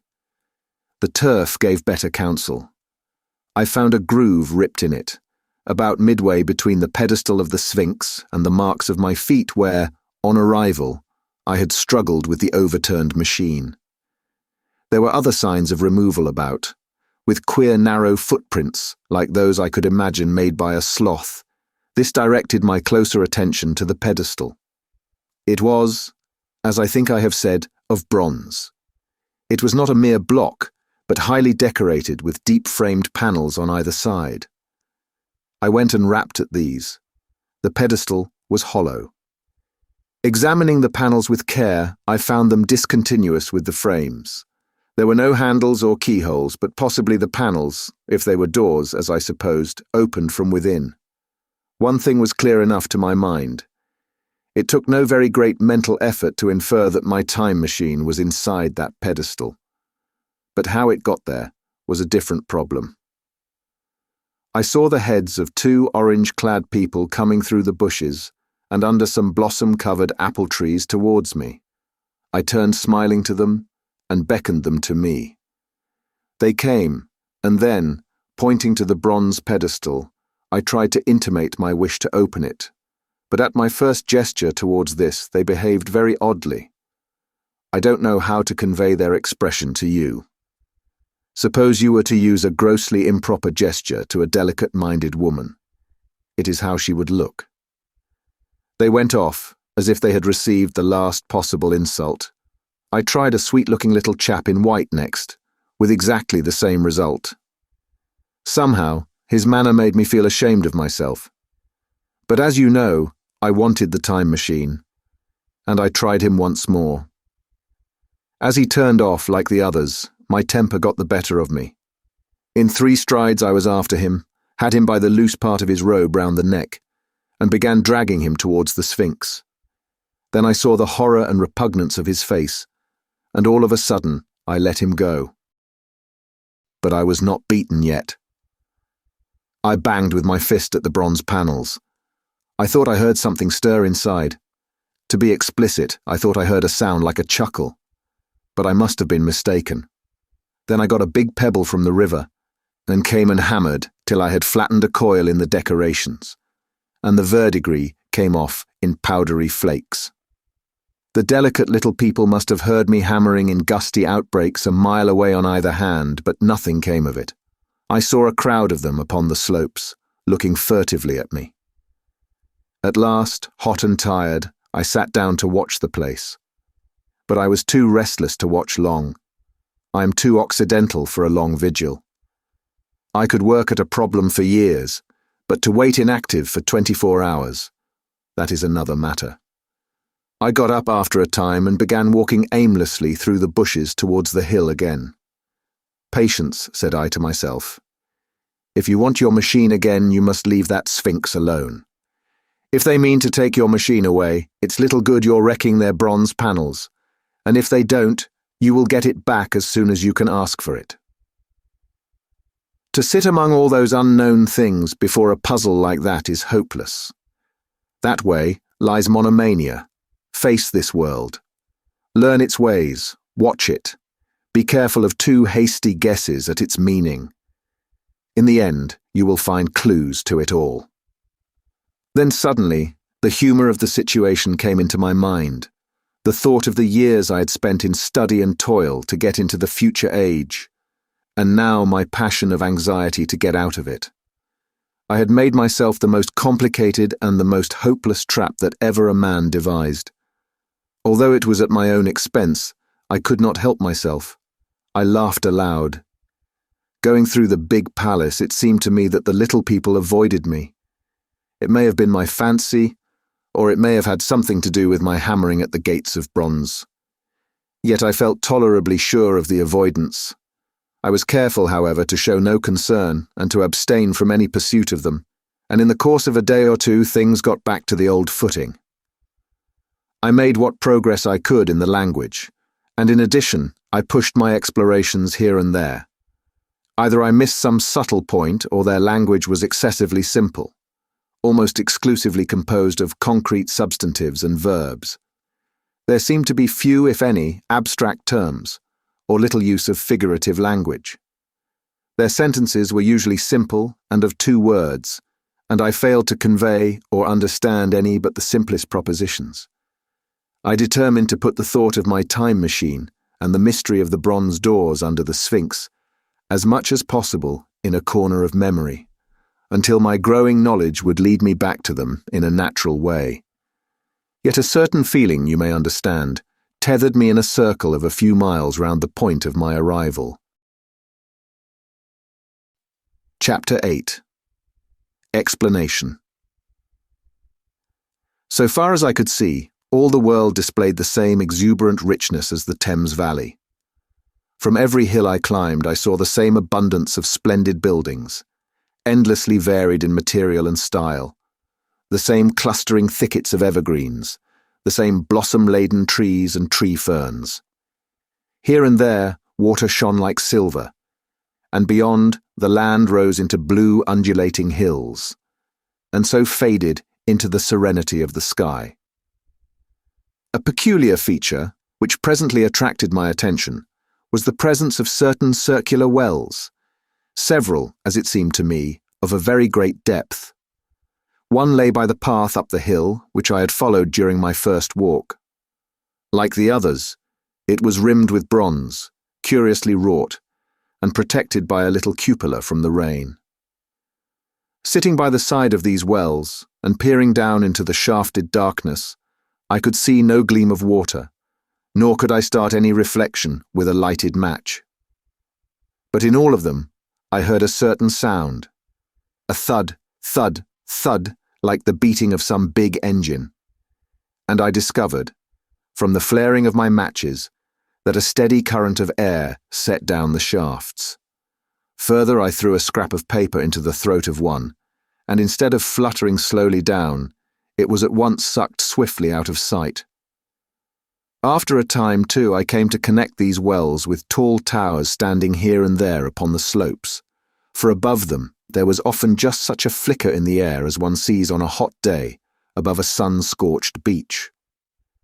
Putting things together, I reached a strong suggestion of an extensive system of subterranean ventilation, whose true import it was difficult to imagine. I was at first inclined to associate it with the sanitary apparatus of these people. It was an obvious conclusion, but it was absolutely wrong. And here I must admit that I learnt very little of drains and bells and modes of conveyance and the like conveniences during my time in this real future.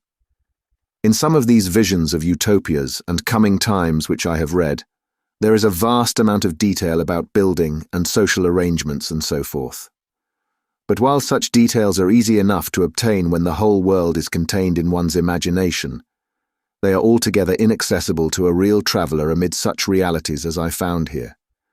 Conceive the tale of London, which a Negro, fresh from Central Africa, would take back to his tribe. What would he know of railway companies, of social movements, of telephone and telegraph wires, of the parcels delivery company, and postal orders and the like? Yet we, at least, should be willing enough to explain these things to him. And even of what he knew, how much could he make his untravelled friend either apprehend or believe? Then, think how narrow the gap between a Negro and a white man of our own times, and how wide the interval between myself and these of the Golden Age. I was sensible of much which was unseen, and which contributed to my comfort. But save for a general impression of automatic organisation, I fear I can convey very little of the difference to your mind.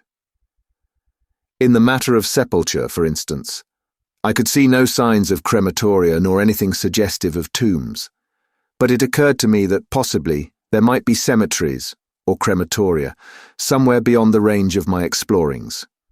This, again, was a question I deliberately put to myself, and my curiosity was at first entirely defeated upon the point.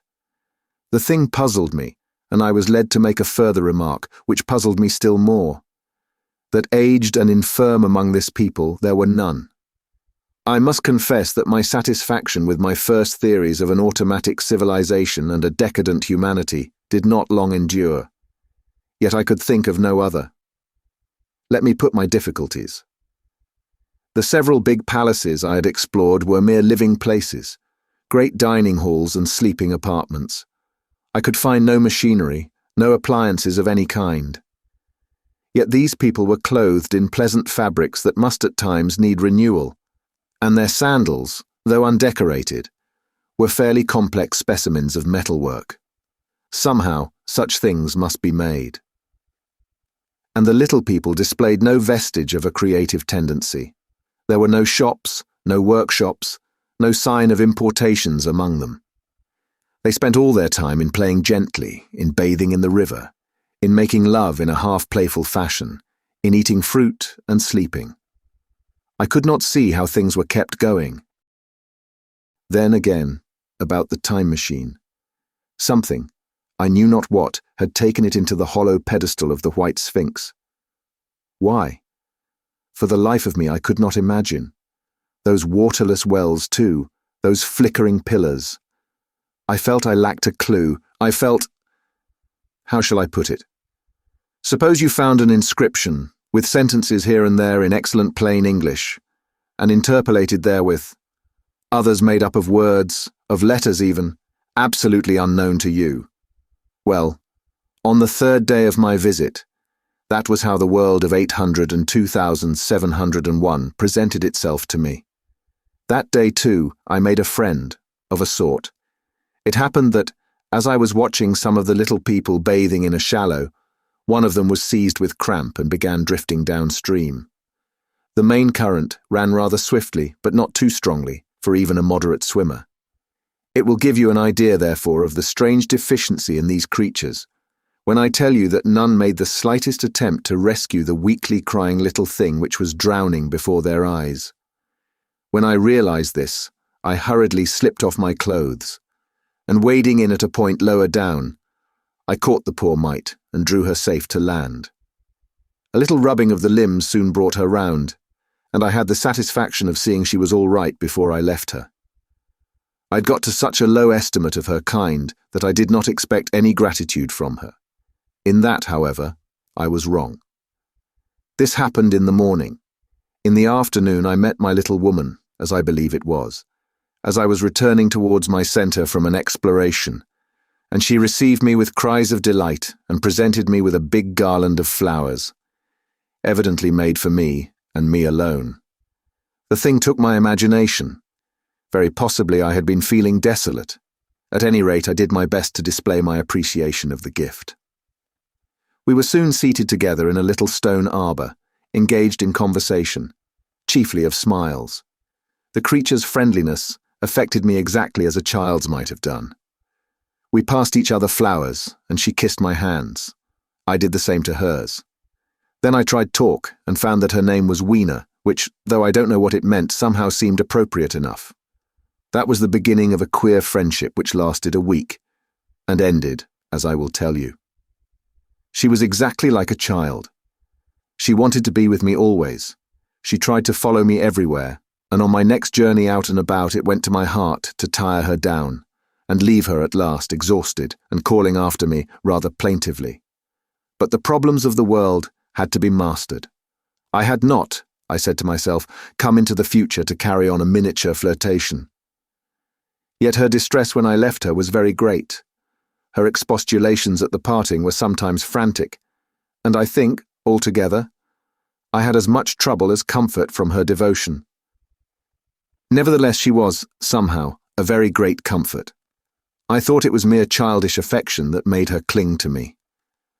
Until it was too late, I did not clearly know what I had inflicted upon her when I left her, nor until it was too late did I clearly understand what she was to me.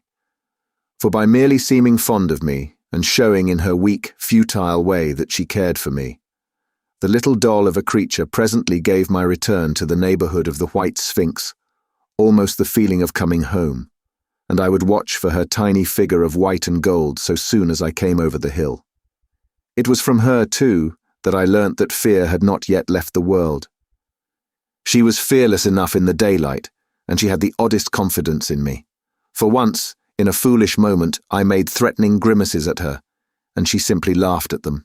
But she dreaded the dark, dreaded shadows, dreaded black things. Darkness to her was the one thing dreadful. It was a singularly passionate emotion, and it set me thinking and observing. I discovered then, among other things, that these little people gathered into the great houses after dark and slept in droves. To enter upon them without a light was to put them into a tumult of apprehension. I never found one out of doors, or one sleeping alone within doors after dark. Yet I was still such a blockhead that I missed the lesson of that fear, and in spite of Weena's distress, I insisted upon sleeping away from these slumbering multitudes. It troubled her greatly, but in the end, her odd affection for me triumphed, and for 5 of the nights of our acquaintance, including the last night of all, she slept with her head pillowed on my arm. But my story slips away from me as I speak of her. It must have been the night before her rescue that I was awakened about dawn. I had been restless, dreaming most disagreeably that I was drowned, and that sea anemones were feeling over my face with their soft palps. I woke with a start, and with an odd fancy that some greyish animal had just rushed out of the chamber. I tried to get to sleep again, but I felt restless and uncomfortable. It was that dim grey hour when things are just creeping out of darkness, when everything is colourless and clear-cut, and yet unreal. I got up and went down into the great hall, and so out upon the flagstones in front of the palace. I thought I would make a virtue of necessity and see the sunrise. The moon was setting, and the dying moonlight and the first pallor of dawn were mingled in a ghastly half-light.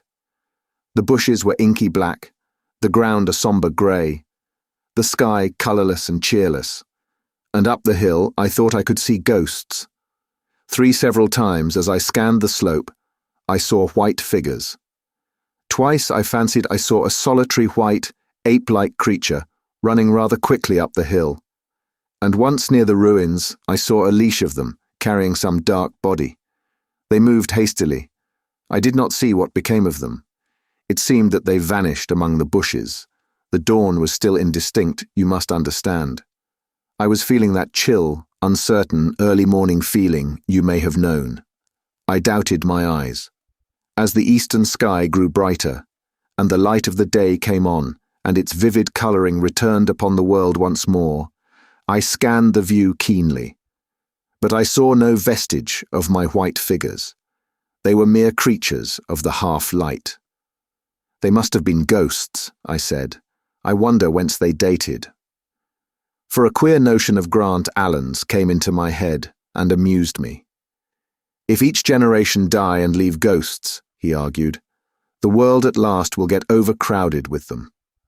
On that theory they would have grown innumerable some 800,000 years hence, and it was no great wonder to see 4 at once. But the jest was unsatisfying, and I was thinking of these figures all the morning, until Wiener's rescue drove them out of my head. I associated them in some indefinite way with the white animal I had startled in my first passionate search for the time machine. But Wiener was a pleasant substitute, yet all the same, they were soon destined to take far deadlier possession of my mind. I think I have said how much hotter than our own was the weather of this golden age. I cannot account for it. It may be that the sun was hotter, or the earth nearer the sun. It is usual to assume that the sun will go on cooling steadily in the future. But people, unfamiliar with such speculations as those of the younger Darwin, forget that the planets must ultimately fall back one by one into the parent body. As these catastrophes occur, the sun will blaze with renewed energy, and it may be that some inner planet had suffered this fate. Whatever the reason, the fact remains that the sun was very much hotter than we know it. Well, one very hot morning, my 4th, I think, as I was seeking shelter from the heat and glare in a colossal ruin near the great house where I slept and fed, there happened this strange thing. Clambering among these heaps of masonry, I found a narrow gallery, whose end and side windows were blocked by fallen masses of stone. By contrast with the brilliancy outside, it seemed at first impenetrably dark to me. I entered it groping, for the change from light to blackness made spots of colour swim before me. Suddenly I halted, spellbound. A pair of eyes, luminous by reflection against the daylight without, was watching me out of the darkness. The old instinctive dread of wild beasts came upon me. I clenched my hands and steadfastly looked into the glaring eyeballs. I was afraid to turn. Then the thought of the absolute security in which humanity appeared to be living came to my mind. And then I remembered that strange terror of the dark. Overcoming my fear to some extent, I advanced a step and spoke. I will admit that my voice was harsh and ill-controlled. I put out my hand and touched something soft. At once the eyes darted sideways, and something white ran past me. I turned with my heart in my mouth and saw a queer little ape-like figure, its head held down in a peculiar manner, running across the sunlit space behind me. It blundered against a block of granite, staggered aside, and in a moment was hidden in a black shadow beneath another pile of ruined masonry. My impression of it is, of course, imperfect, but I know it was a dull white and had strange, large, greyish-red eyes, also that there was flaxen hair on its head and down its back, but as I say, it went too fast for me to see distinctly. I cannot even say whether it ran on all fours or only with its forearms held very low. After an instant's pause, I followed it into the second heap of ruins. I could not find it at first, but after a time, in the profound obscurity, I came upon one of those round, well-like openings of which I have told you, half closed by a fallen pillar. A sudden thought came to me. Could this thing have vanished down the shaft? I lit a match, and looking down, I saw a small, white, moving creature, with large, bright eyes which regarded me steadfastly as it retreated. It made me shudder. It was so like a human spider. It was clambering down the wall, and now I saw for the first time a number of metal foot and hand rests, forming a kind of ladder down the shaft. Then the light burned my fingers and fell out of my hand, going out as it dropped, and when I had lit another, the little monster had disappeared. I do not know how long I sat peering down that well. It was not for some time that I could succeed in persuading myself that the thing I had seen was human. But gradually, the truth dawned on me, that man had not remained one species, but had differentiated into two distinct animals, that my graceful children of the upper world were not the sole descendants of our generation, but that this bleached, obscene, nocturnal thing, which had flashed before me, was also heir to all the ages. I thought of the flickering pillars and of my theory of an underground ventilation. I began to suspect their true import. And what, I wondered, was this lemur doing in my scheme of a perfectly balanced organization?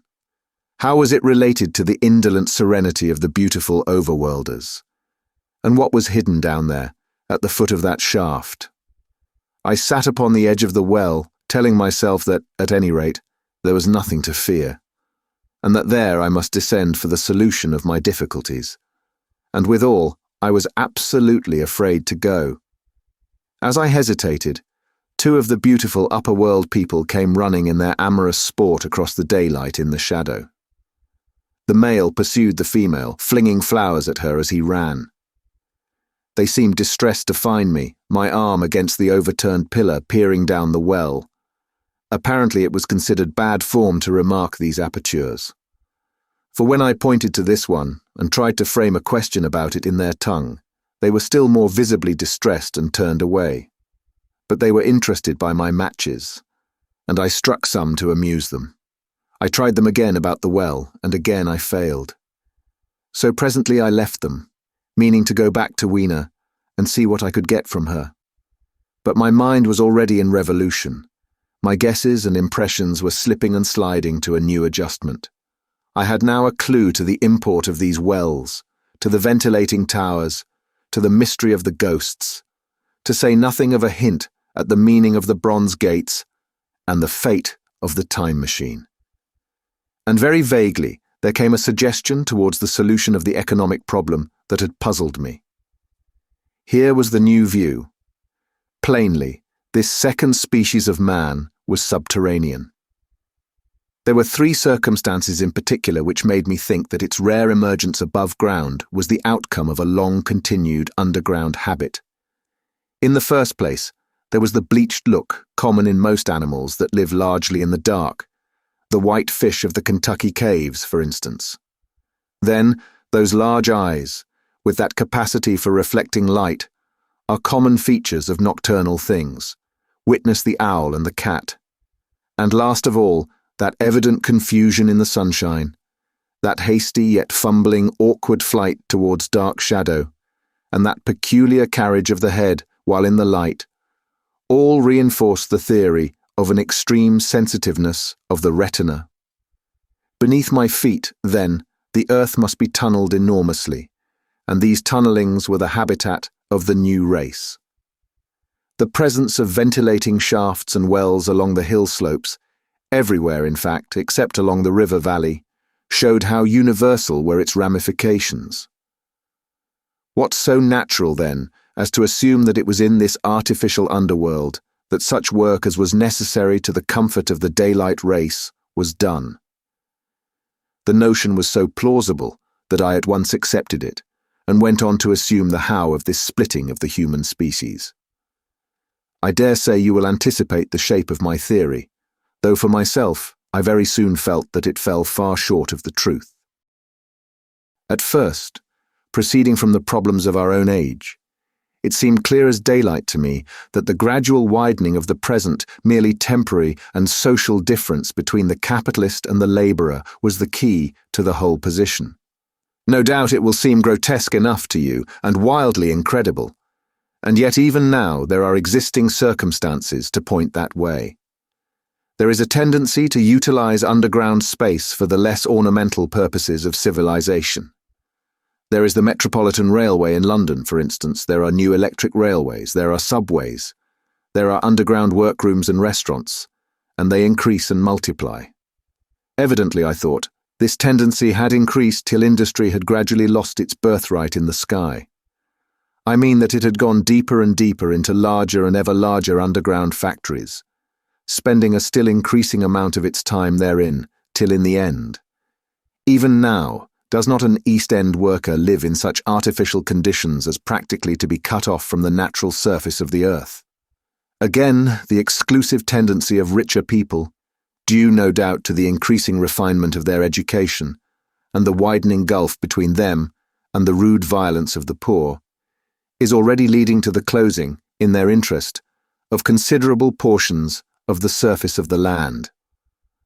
About London, for instance, perhaps half the prettier country is shut in against intrusion, and this same widening gulf, which is due to the length and expense of the higher educational process and the increased facilities for and temptations towards refined habits on the part of the rich, will make that exchange between class and class, that promotion by intermarriage which at present retards the splitting of our species along lines of social stratification, less and less frequent.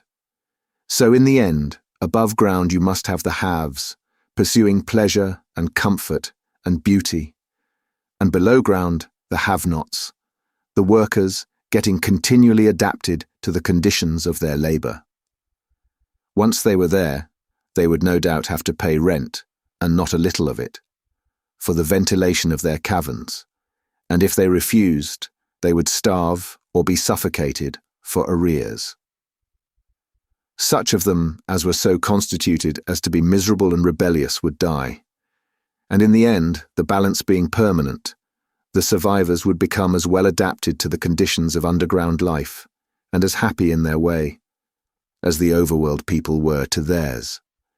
As it seemed to me, the refined beauty and the etiolated pallor followed naturally enough.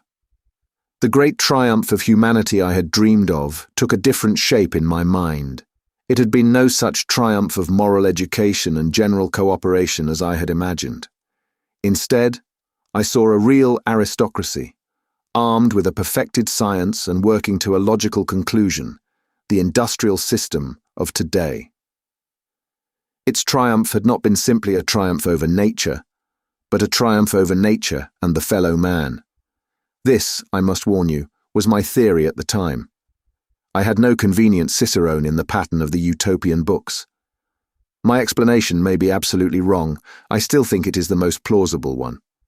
But even on this supposition, the balanced civilization that was at last attained must have long since passed its zenith and was now far fallen into decay. The too perfect security of the overworlders had led them to a slow movement of degeneration, to a general dwindling in size, strength, and intelligence, that I could see clearly enough already. What had happened to the undergrounders I did not yet suspect, but from what I had seen of the Morlocks, That, by the by, was the name by which these creatures were called. I could imagine that the modification of the human type was even far more profound than among the Eloi, the beautiful race that I already knew. Then came troublesome doubts. Why had the Morlocks taken my time machine? For I felt sure it was they who had taken it. Why, too, if the Eloi were masters, could they not restore the machine to me?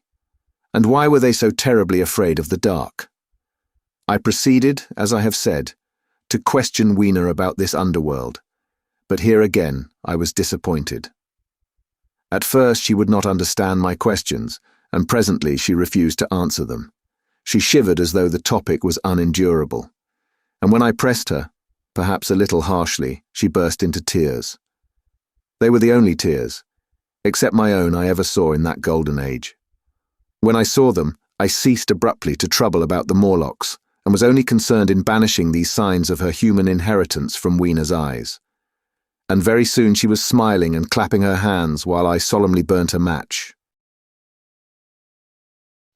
Chapter 9. The Morlocks. It may seem odd to you, but it was 2 days before I could follow up the newfound clue in what was manifestly the proper way.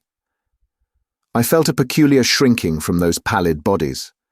They were just the half-bleached colour of the worms and things one sees preserved in spirit in a zoological museum, and they were filthily cold to the touch. Probably my shrinking was largely due to the sympathetic influence of the Eloi, whose disgust of the Morlocks I now began to appreciate. The next night I did not sleep well. Probably my health was a little disordered. I was oppressed with perplexity and doubt. Once or twice I had a feeling of intense fear for which I could perceive no definite reason. I remember creeping noiselessly into the great hall where the little people were sleeping in the moonlight. That night Weena was among them, and feeling reassured by their presence. It occurred to me even then that in the course of a few days the moon must pass through its last quarter, and the nights grow dark, when the appearances of these unpleasant creatures from below, these whitened lemurs, this new vermin that had replaced the old, might be more abundant. And on both these days I had the restless feeling of one who shirks an inevitable duty. I felt assured that the time machine was only to be recovered by boldly penetrating these mysteries of underground. Yet I could not face the mystery. If only I had had a companion, it would have been different. But I was so horribly alone, and even to clamber down into the darkness of the well appalled me. I don't know if you will understand my feeling, but I never felt quite safe at my back. It was this restlessness, this insecurity perhaps, that drove me farther and farther afield in my exploring expeditions. Going to the southwestward towards the rising country that is now called Combe Wood, I observed far off, in the direction of 19th century Banstead, a vast green structure, different in character from any I had hitherto seen. It was larger than the largest of the palaces or ruins I knew, and the facade had an oriental look, the face of it having the lustre as well as the pale green tint, a kind of bluish green, of a certain type of Chinese porcelain. This difference in aspect suggested a difference in use, and I was minded to push on and explore. But the day was growing late, and I'd come upon the site of the place after a long and tiring circuit. So I resolved to hold over the adventure for the following day, and I returned to the welcome and the caresses of little Weena. But next morning I perceived clearly enough that my curiosity regarding the Palace of Green Porcelain was a piece of self-deception, to enable me to shirk, by another day, an experience I dreaded. I resolved I would make the descent without further waste of time, and started out in the early morning towards a well near the ruins of granite and aluminium. Little Weena ran with me. She danced beside me to the well, but when she saw me lean over the mouth and look downward, she seemed strangely disconcerted. "Goodbye, little Weena," I said, kissing her, and then putting her down, I began to feel over the parapet for the climbing hooks. Rather hastily, I may as well confess, for I feared my courage might leak away. At first she watched me in amazement. Then she gave a most piteous cry, and running to me she began to pull at me with her little hands. I think her opposition nerved me rather to proceed. I shook her off, perhaps a little roughly, and in another moment I was in the throat of the well. I saw her agonized face over the parapet, and smiled to reassure her. Then I had to look down at the unstable hooks to which I clung. I had to clamber down a shaft of perhaps 200 yards. The descent was effected by means of metallic bars projecting from the sides of the well, and these being adapted to the needs of a creature much smaller and lighter than myself. I was speedily cramped and fatigued by the descent. And not simply fatigued. One of the bars bent suddenly under my weight and almost swung me off into the blackness beneath. For a moment I hung by one hand, and after that experience I did not dare to rest again. Though my arms and back were presently acutely painful, I went on clambering down the sheer descent with as quick a motion as possible. Glancing upward, I saw the aperture, a small blue disc in which a star was visible, while little Wiener's head showed as a round black projection. The thudding sound of a machine below grew louder and more oppressive. Everything save that little disc above was profoundly dark, and when I looked up again, Wiener had disappeared. I was in an agony of discomfort. I had some thought of trying to go up the shaft again and leave the underworld alone, but even while I turned this over in my mind, I continued to descend. At last, with intense relief, I saw dimly coming up, a foot to the right of me, a slender loophole in the wall. Swinging myself in, I found it was the aperture of a narrow, horizontal tunnel in which I could lie down and rest. It was not too soon. My arms ached, my back was cramped, and I was trembling with the prolonged terror of a fall. Besides this, the unbroken darkness had had a distressing effect upon my eyes. The air was full of the throb and hum of machinery pumping air down the shaft.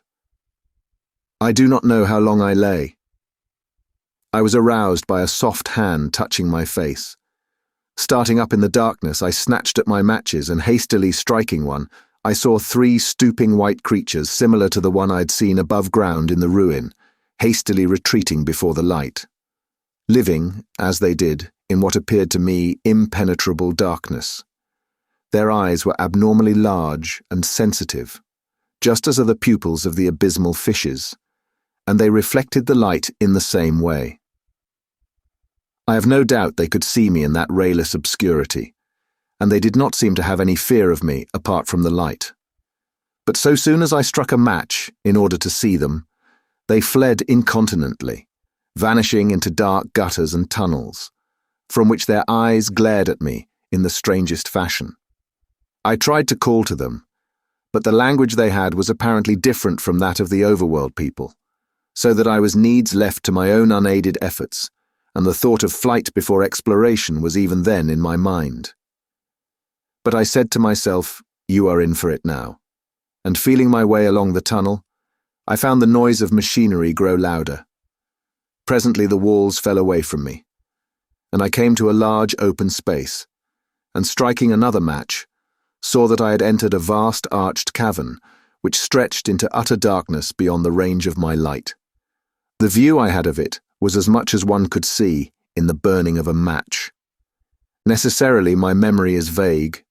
Great shapes like big machines rose out of the dimness and cast grotesque black shadows, in which dim spectral Morlocks sheltered from the glare. The place, by the by, was very stuffy and oppressive, and the faint halitus of freshly shed blood was in the air. Some way down the central vista was a little table of white metal, laid with what seemed a meal. The Morlocks, at any rate, were carnivorous. Even at the time I remember wondering what large animal could have survived to furnish the red joint I saw. It was all very indistinct, the heavy smell, the big unmeaning shapes, the obscene figures lurking in the shadows, and only waiting for the darkness to come at me again. Then the match burnt down and stung my fingers, and fell, a wriggling red spot in the blackness. I have thought since how particularly ill-equipped I was for such an experience. When I had started with the time machine, I had started with the absurd assumption that the men of the future would certainly be infinitely ahead of ourselves in all their appliances. I had come without arms, without medicine, without anything to smoke. At times I missed tobacco frightfully, even without enough matches. If only I had thought of a Kodak. I could have flashed that glimpse of the underworld in a second and examined it at leisure. But as it was, I stood there with only the weapons and the powers that nature had endowed me with. Hands, feet, and teeth. These and 4 safety matches that still remained to me. I was afraid to push my way in among all this machinery in the dark.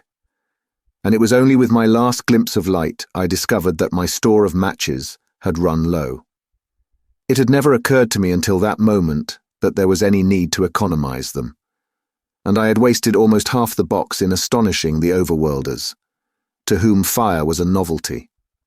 Now, as I say, I had 4 left, and while I stood in the dark, a hand touched mine, lank fingers came feeling over my face, and I was sensible of a peculiar, unpleasant odour. I fancied I heard the breathing of a crowd of those dreadful little beings about me. I felt the box of matches in my hand being gently disengaged, and other hands behind me plucking at my clothing. The sense of these unseen creatures examining me was indescribably unpleasant. The sudden realization of my ignorance of their ways of thinking and doing came home to me very vividly in the darkness. I shouted at them as loudly as I could. They started away, and then I could feel them approaching me again. They clutched at me more boldly, whispering odd sounds to each other. I shivered violently and shouted again, rather discordantly. This time they were not so seriously alarmed, and they made a queer laughing noise as they came back at me. I will confess I was horribly frightened. I determined to strike another match and escape under the protection of its glare. I did so, and eking out the flicker with a scrap of paper from my pocket, I made good my retreat to the narrow tunnel. But I had scarce entered this when my light was blown out, and in the blackness I could hear the Morlocks rustling like wind among leaves, and pattering like the rain, as they hurried after me. In a moment I was clutched by several hands, and there was no mistaking that they were trying to haul me back. I struck another light, and waved it in their dazzled faces.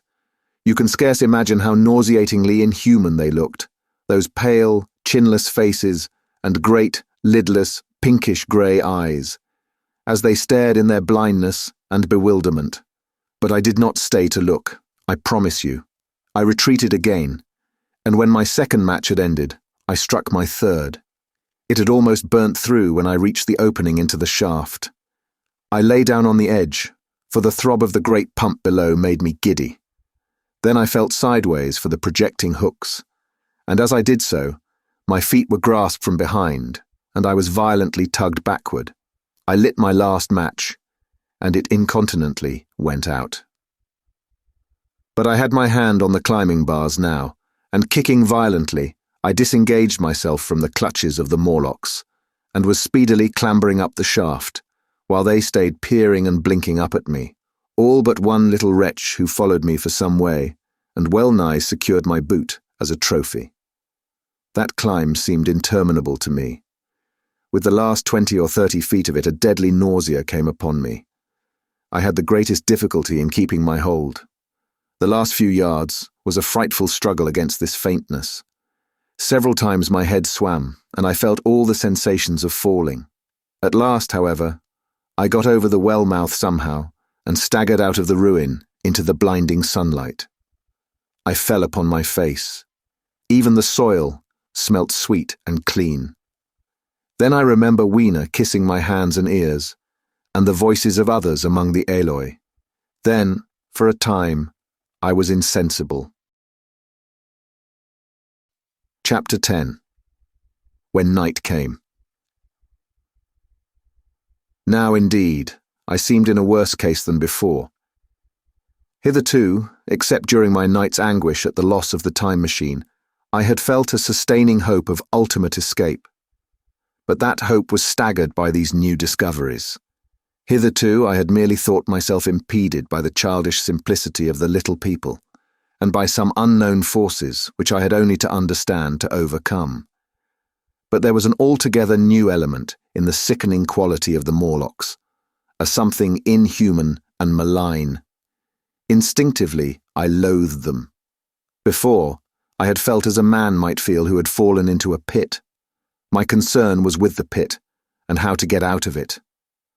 Now I felt like a beast in a trap, whose enemy would come upon him soon. The enemy I dreaded may surprise you. It was the darkness of the new moon. Weena had put this into my head by some at first incomprehensible remarks about the dark nights. It was not now such a very difficult problem to guess what the coming dark nights might mean. The moon was on the wane. Each night there was a longer interval of darkness, and I now understood to some slight degree at least the reason of the fear of the little upper world people for the dark.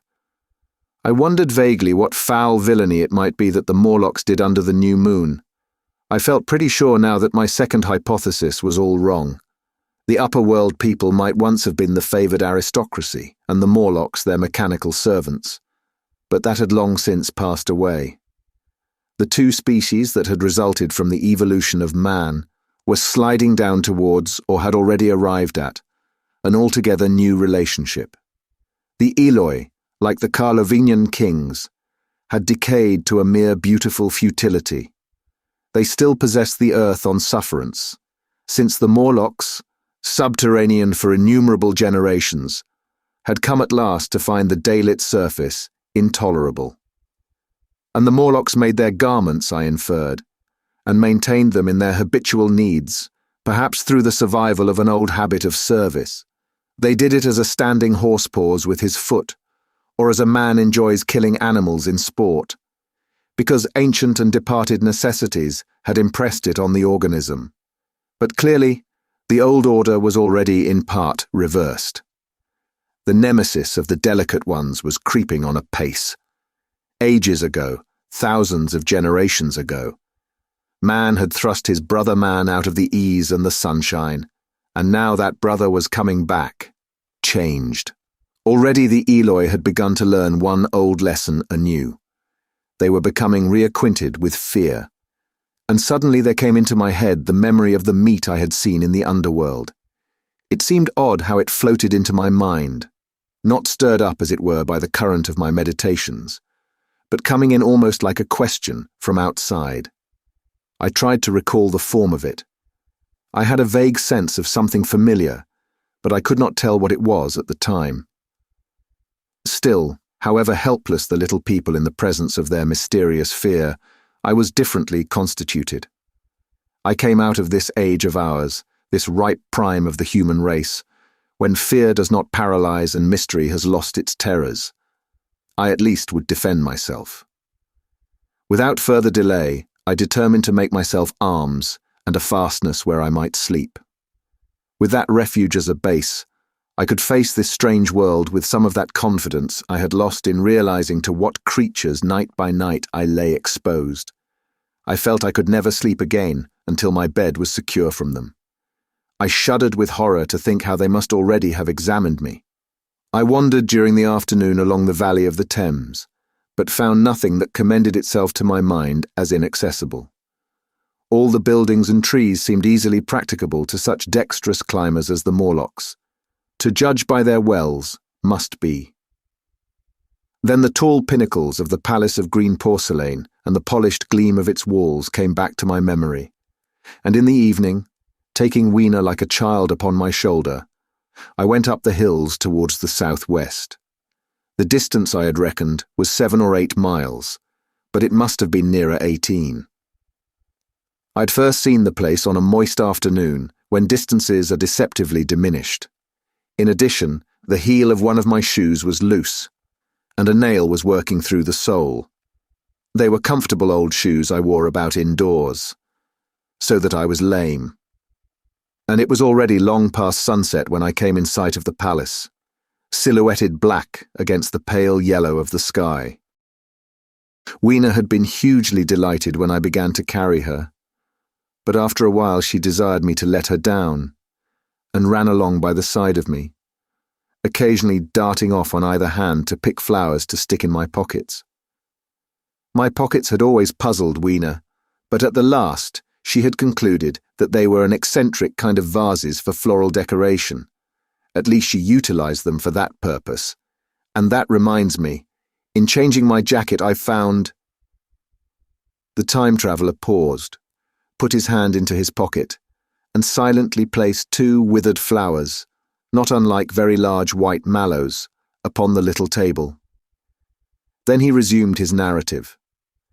As the hush of evening crept over the world, and we proceeded over the hill crest towards Wimbledon, Weena grew tired and wanted to return to the house of grey stone, but I pointed out the distant pinnacles of the palace of green porcelain to her, and contrived to make her understand that we were seeking a refuge there from her fear. You know that great pause that comes upon things before the dusk? Even the breeze stops in the trees. To me there is always an air of expectation about that evening stillness. The sky was clear, remote, and empty, save for a few horizontal bars far down in the sunset. Well, that night, the expectation took the colour of my fears. In that darkling calm, my senses seemed preternaturally sharpened. I fancied I could even feel the hollowness of the ground beneath my feet, could indeed almost see through it the Morlocks on their anthill going hither and thither and waiting for the dark. In my excitement, I fancied that they would receive my invasion of their burrows as a declaration of war. And why had they taken my time machine? So we went on in the quiet, and the twilight deepened into night. The clear blue of the distance faded, and one star after another came out. The ground grew dim, and the trees black. Weena's fears and her fatigue grew upon her. I took her in my arms and talked to her and caressed her. Then as the darkness grew deeper, she put her arms round my neck and, closing her eyes, tightly pressed her face against my shoulder. So we went down a long slope into a valley, and there in the dimness I almost walked into a little river. This I waded and went up the opposite side of the valley, past a number of sleeping houses and by a statue, a faun or some such figure minus the head. Here too were acacias. So far I'd seen nothing of the Morlocks, but it was yet early in the night, and the darker hours before the old moon rose were still to come. From the brow of the next hill I saw a thick wood spreading wide and black before me. I hesitated at this. I could see no end to it, either to the right or the left. Feeling tired, my feet in particular were very sore, I carefully lowered Weena from my shoulder as I halted and sat down upon the turf. I could no longer see the palace of green porcelain, and I was in doubt of my direction. I looked into the thickness of the wood and thought of what it might hide. Under that dense tangle of branches one would be out of sight of the stars. Even were there no other lurking danger, a danger I did not care to let my imagination loose upon, there would still be all the roots to stumble over, and the tree boles to strike against. I was very tired too, after the excitements of the day, so I decided that I would not face it, but would pass the night upon the open hill. Weena, I was glad to find, was fast asleep. I carefully wrapped her in my jacket and sat down beside her to wait for the moonrise. The hillside was quiet and deserted, but from the black of the wood there came now and then a stir of living things. Above me shone the stars, for the night was very clear. I felt a certain sense of friendly comfort in their twinkling. All the old constellations had gone from the sky, however. That slow movement, which is imperceptible in 100 human lifetimes, had long since rearranged them in unfamiliar groupings. But the Milky Way, it seemed to me, was still the same tattered streamer of stardust as of yore.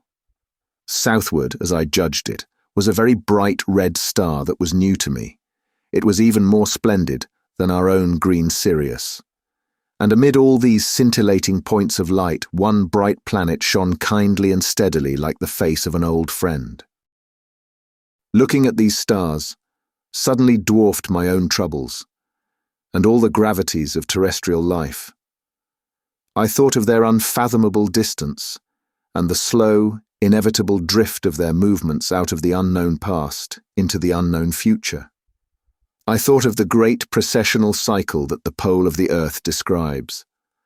Only 40 times had that silent revolution occurred during all the years that I had traversed.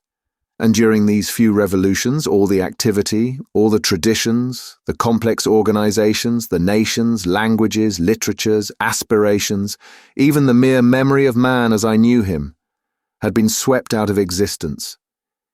Instead were these frail creatures who had forgotten their high ancestry, and the white things of which I went in terror. Then I thought of the great fear that was between the two species, and for the first time, with a sudden shiver, came the clear knowledge of what the meat I had seen might be. Yet it was too horrible.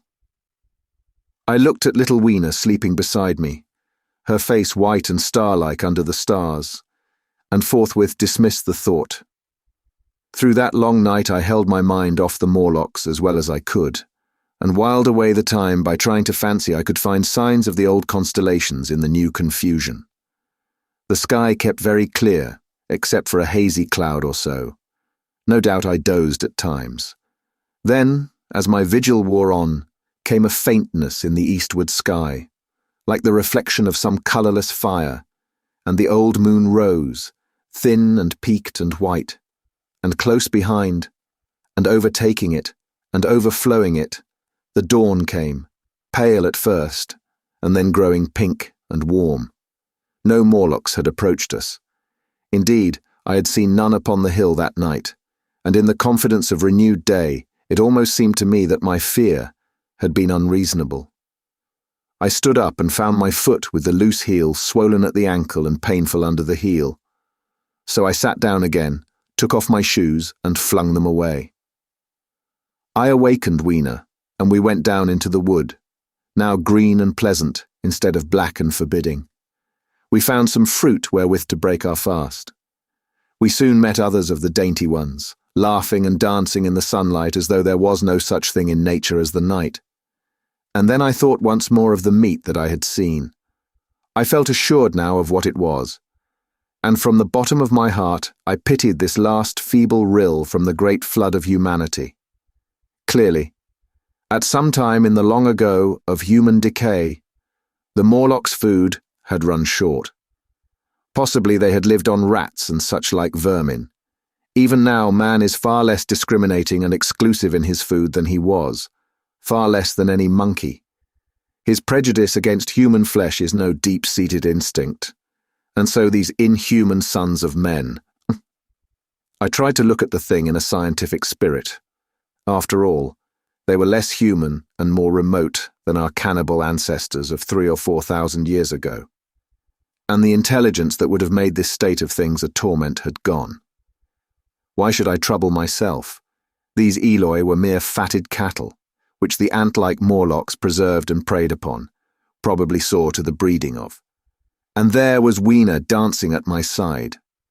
Then I tried to preserve myself from the horror that was coming upon me, by regarding it as a rigorous punishment of human selfishness. Man had been content to live in ease and delight upon the labours of his fellow man, had taken necessity as his watchword and excuse, and in the fullness of time, necessity had come home to him. I even tried a Carlyle-like scorn of this wretched aristocracy in decay. But this attitude of mind was impossible.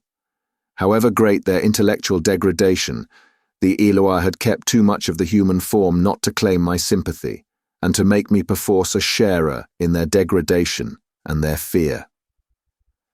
I had at that time very vague ideas as to the course I should pursue. My first was to secure some safe place of refuge, and to make myself such arms of metal or stone as I could contrive. That necessity was immediate. In the next place I hoped to procure some means of fire, so that I should have the weapon of a torch at hand, for nothing, I knew, would be more efficient against these Morlocks. Then I wanted to arrange some contrivance to break open the doors of bronze under the white Sphinx. I had in mind a battering ram.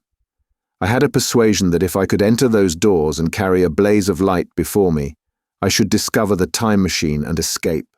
I could not imagine the Morlocks were strong enough to move it far away.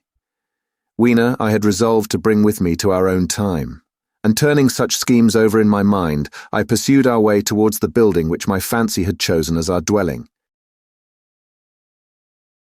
Chapter 11. The Palace of Green Porcelain.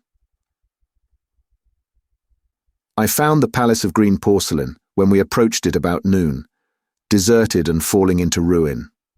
Only ragged vestiges of glass remained in its windows, and great sheets of the green facing had fallen away from the corroded metallic framework. It lay very high upon a turfy down, and looking northeastward before I entered it, I was surprised to see a large estuary, or even creek, where I judged Wandsworth and Battersea must once have been. I thought then, though I never followed up the thought, of what might have happened, or might be happening, to the living things in the sea. The material of the palace proved on examination to be indeed porcelain, and along the face of it I saw an inscription in some unknown character. I thought rather foolishly that Weena might help me to interpret this, but I only learnt that the bare idea of writing had never entered her head. She always seemed to me, I fancy, more human than she was, perhaps because her affection was so human. Within the big valves of the door, which were open and broken, we found, instead of the customary hall, a long gallery lit by many side windows. At the first glance I was reminded of a museum. The tiled floor was thick with dust, and a remarkable array of miscellaneous objects was shrouded in the same grey covering. Then I perceived, standing strange and gaunt in the centre of the hall, what was clearly the lower part of a huge skeleton. I recognised by the oblique feet that it was some extinct creature after the fashion of the megatherium.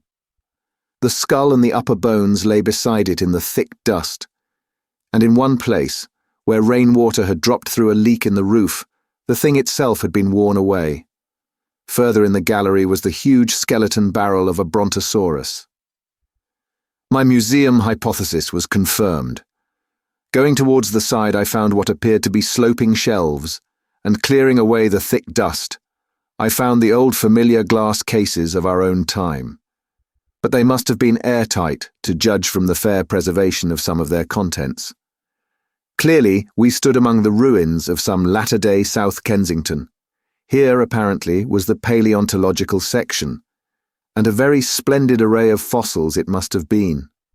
Though the inevitable process of decay that had been staved off for a time, and had, through the extinction of bacteria and fungi, lost 99/100ths of its force, was nevertheless, with extreme sureness, if with extreme slowness at work, again upon all its treasures. Here and there I found traces of the little people in the shape of rare fossils broken to pieces or threaded in strings upon reeds, and the cases had in some instances been bodily removed, by the Morlocks, as I judged. The place was very silent. The thick dust deadened our footsteps. Weena, who had been rolling a sea urchin down the sloping glass of a case, presently came, as I stared about me, and very quietly took my hand and stood beside me. And at first I was so much surprised by this ancient monument of an intellectual age that I gave no thought to the possibilities it presented. Even my preoccupation about the time machine receded a little from my mind. To judge from the size of the place, this palace of green porcelain had a great deal more in it than a gallery of paleontology, possibly historical galleries. It might be even a library. To me, at least in my present circumstances, these would be vastly more interesting than this spectacle of old-time geology in decay. Exploring, I found another short gallery running transversely to the first. This appeared to be devoted to minerals, and the sight of a block of sulphur set my mind running on gunpowder. But I could find no saltpeter, indeed, no nitrates of any kind. Doubtless they had deliquesced ages ago, yet the sulphur hung in my mind and set up a train of thinking. As for the rest of the contents of that gallery, though on the whole they were the best preserved of all I saw, I had little interest. I am no specialist in mineralogy, and I went on down a very ruinous aisle running parallel to the first hall I had entered. Apparently this section had been devoted to natural history, but everything had long since passed out of recognition. A few shriveled and blackened vestiges of what had once been stuffed animals, desiccated mummies in jars that had once held spirit, a brown dust of departed plants. That was all. I was sorry for that, because I should have been glad to trace the patient readjustments by which the conquest of animated nature had been attained. Then we came to a gallery of simply colossal proportions, but singularly ill-lit, the floor of it running downward at a slight angle from the end at which I entered. At intervals, white globes hung from the ceiling, many of them cracked and smashed, which suggested that originally the place had been artificially lit. Here I was more in my element, for rising on either side of me were the huge bulks of big machines, all greatly corroded and many broken down, but some still fairly complete. You know, I have a certain weakness for mechanism, and I was inclined to linger among these. The more so, as for the most part they had the interest of puzzles, and I could make only the vaguest guesses at what they were for. I fancied that if I could solve their puzzles, I should find myself in possession of powers that might be of use against the Morlocks. Suddenly Weena came very close to my side, so suddenly that she startled me. Had it not been for her, I do not think I should have noticed that the floor of the gallery sloped at all. Footnote: it may be, of course, that the floor did not slope, but that the museum was built into the side of a hill. Ed. The end I had come in at was quite above ground, and was lit by rare slit-like windows. As you went down the length, the ground came up against these windows, until at last there was a pit like the area of a London house before each, and only a narrow line of daylight at the top. I went slowly along, puzzling about the machines, and had been too intent upon them to notice the gradual diminution of the light, until Weena's increasing apprehensions drew my attention. Then I saw that the gallery ran down at last into a thick darkness. I hesitated, and then, as I looked round me, I saw that the dust was less abundant and its surface less even. Further away towards the dimness, it appeared to be broken by a number of small, narrow footprints. My sense of the immediate presence of the Morlocks revived at that. I felt that I was wasting my time in the academic examination of machinery. I called to mind that it was already far advanced in the afternoon, and that I had still no weapon, no refuge, and no means of making a fire. And then, down in the remote blackness of the gallery, I heard a peculiar pattering, and the same odd noises I had heard down the well. I took Weena's hand. Then, struck with a sudden idea, I left her and turned to a machine from which projected a lever, not unlike those in a signal box.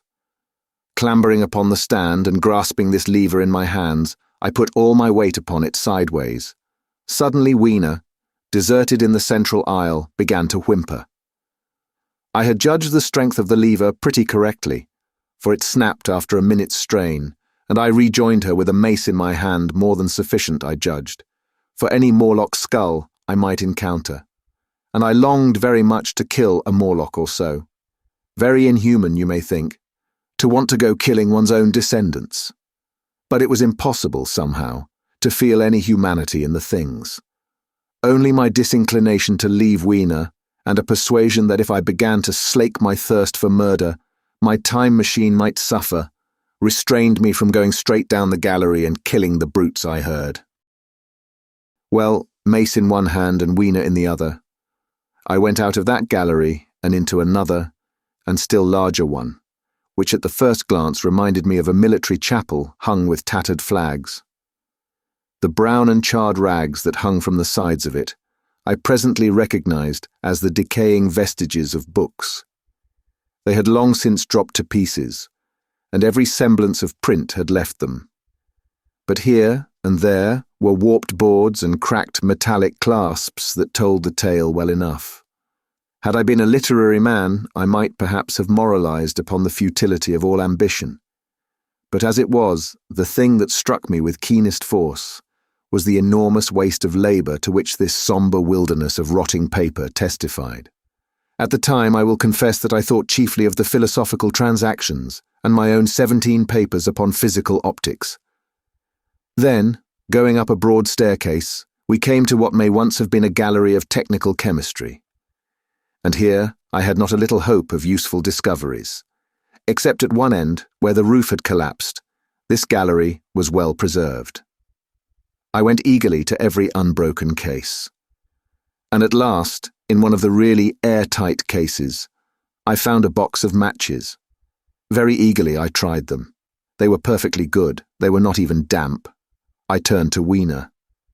"Dance," I cried to her in her own tongue. For now I had a weapon indeed against the horrible creatures we feared. And so in that derelict museum, upon the thick soft carpeting of dust, to Weena's huge delight, I solemnly performed a kind of composite dance, whistling the Land of the Lail as cheerfully as I could.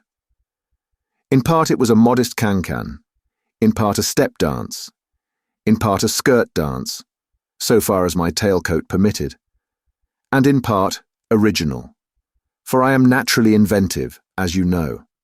Now, I still think that for this box of matches to have escaped the wear of time for immemorial years was a most strange, as for me, it was a most fortunate thing. Yet oddly enough, I found a far unlikelier substance, and that was camphor. I found it in a sealed jar, that by chance, I suppose, had been really hermetically sealed. I fancied at first that it was paraffin wax, and smashed the glass accordingly. But the odour of camphor was unmistakable. In the universal decay, this volatile substance had chanced to survive, perhaps through many thousands of centuries. It reminded me of a sepia painting I had once seen done from the ink of a fossil belemnite that must have perished and become fossilized millions of years ago. I was about to throw it away, but I remembered that it was inflammable and burnt with a good bright flame, was, in fact, an excellent candle, and I put it in my pocket. I found no explosives, however, nor any means of breaking down the bronze doors. As yet, my iron crowbar was the most helpful thing I had chanced upon. Nevertheless, I left that gallery greatly elated. I cannot tell you all the story of that long afternoon. It would require a great effort of memory to recall my explorations in at all the proper order. I remember a long gallery of rusting stands of arms, and how I hesitated between my crowbar and a hatchet or a sword. I could not carry both, however, and my bar of iron promised best against the bronze gates. There were numbers of guns, pistols, and rifles. The most were masses of rust, but many were of some new metal and still fairly sound. But any cartridges or powder there may once have been had rotted into dust. One corner I saw was charred and shattered, perhaps, I thought, by an explosion among the specimens. In another place was a vast array of idols, Polynesian, Mexican, Grecian, Phoenician, every country on earth, I should think. And here, yielding to an irresistible impulse, I wrote my name upon the nose of a steatite monster from South America that particularly took my fancy. As the evening drew on, my interest waned. I went through gallery after gallery, dusty, silent, often ruinous, the exhibits sometimes mere heaps of rust and lignite, sometimes fresher. In one place I suddenly found myself near the model of a tin mine, and then by the merest accident I discovered, in an airtight case, 2 dynamite cartridges. I shouted Eureka, and smashed the case with joy. Then came a doubt. I hesitated. Then, selecting a little side gallery, I made my essay. I never felt such a disappointment as I did in waiting 5, 10, 15 minutes for an explosion that never came. Of course, the things were dummies, as I might have guessed from their presence. I really believe that had they not been so, I should have rushed off incontinently and blown Sphinx, bronze doors, and, as it proved, my chances of finding the time machine, altogether, into non-existence. It was after that, I think, that we came to a little open court within the palace. It was turfed and had 3 fruit trees. So we rested and refreshed ourselves.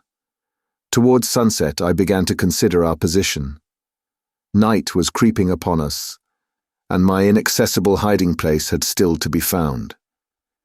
But that troubled me very little now. I had in my possession a thing that was, perhaps, the best of all defences against the Morlocks. I had matches. I had the camphor in my pocket, too, if a blaze were needed. It seemed to me that the best thing we could do would be to pass the night in the open, protected by a fire. In the morning, there was the getting of the time machine. Towards that, as yet, I had only my iron mace.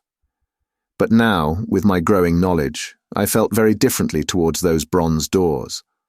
Up to this, I had refrained from forcing them, largely because of the mystery on the other side.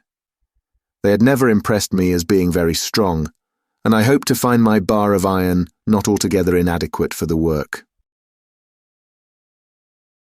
Chapter 12. In the Darkness.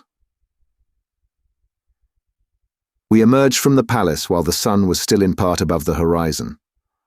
I was determined to reach the White Sphinx early the next morning, and ere the dusk, I purposed pushing through the woods that had stopped me on the previous journey. My plan was to go as far as possible that night, and then, building a fire, to sleep in the protection of its glare. Accordingly, as we went along, I gathered any sticks or dried grass I saw, and presently had my arms full of such litter. Thus loaded, our progress was slower than I had anticipated, and besides Weena was tired. And I also began to suffer from sleepiness too, so that it was full night before we reached the wood. Upon the shrubby hill of its edge, Weena would have stopped, fearing the darkness before us. But a singular sense of impending calamity, that should indeed have served me as a warning, drove me onward. I had been without sleep for a night and 2 days, and I was feverish and irritable. I felt sleep coming upon me, and the Morlocks with it. While we hesitated, among the black bushes behind us, and dim against their blackness, I saw 3 crouching figures. There was scrub and long grass all about us, and I did not feel safe from their insidious approach. The forest, I calculated, was rather less than a mile across. If we could get through it to the bare hillside, there, as it seemed to me, was an altogether safer resting place. I thought that with my matches and my camphor I could contrive to keep my path illuminated through the woods. Yet it was evident that if I was to flourish matches with my hands, I should have to abandon my firewood, so rather reluctantly I put it down. And then it came into my head that I would amaze our friends behind by lighting it. I was to discover the atrocious folly of this proceeding, but it came to my mind as an ingenious move for covering our retreat. I don't know if you have ever thought what a rare thing flame must be in the absence of man and in a temperate climate. The sun's heat is rarely strong enough to burn, even when it is focused by dewdrops, as is sometimes the case in more tropical districts. Lightning may blast and blacken, but it rarely gives rise to widespread fire. Decaying vegetation may occasionally smoulder with the heat of its fermentation, but this rarely results in flame. In this decadence, too, the art of fire-making had been forgotten on the earth. The red tongues that went licking up my heap of wood were an altogether new and strange thing to Weena. She wanted to run to it and play with it. I believe she would have cast herself into it had I not restrained her. But I caught her up, and in spite of her struggles, plunged boldly before me into the wood. For a little way, the glare of my fire lit the path. Looking back presently, I could see through the crowded stems that from my heap of sticks the blaze had spread to some bushes adjacent, and a curved line of fire was creeping up the grass of the hill. I laughed at that, and turned again to the dark trees before me. It was very black, and Weena clung to me convulsively, but there was still, as my eyes grew accustomed to the darkness, sufficient light for me to avoid the stems. Overhead it was simply black, except where a gap of remote blue sky shone down upon us here and there. I lit none of my matches because I had no hand free. Upon my left arm I carried my little one. In my right hand I had my iron bar. For some way I heard nothing but the crackling twigs under my feet, the faint rustle of the breeze above, and my own breathing, and the throb of the blood vessels in my ears. Then I seemed to know of a pattering behind me. I pushed on grimly. The pattering grew more distinct, and then I caught the same queer sound and voices I'd heard in the underworld. There were evidently several of the Morlocks, and they were closing in upon me. Indeed, in another minute I felt a tug at my coat, then something at my arm, and Weena shivered violently and became quite still. It was time for a match. But to get one I must put her down. I did so, and as I fumbled with my pocket, a struggle began in the darkness about my knees, perfectly silent on her part, and with the same peculiar cooing sounds from the Morlocks. Soft little hands, too, were creeping over my coat and back, touching even my neck. Then the match scratched and fizzed. I held it flaring, and saw the white backs of the Morlocks in flight amid the trees. I hastily took a lump of camphor from my pocket, and prepared to light it as soon as the match should wane. Then I looked at Weena.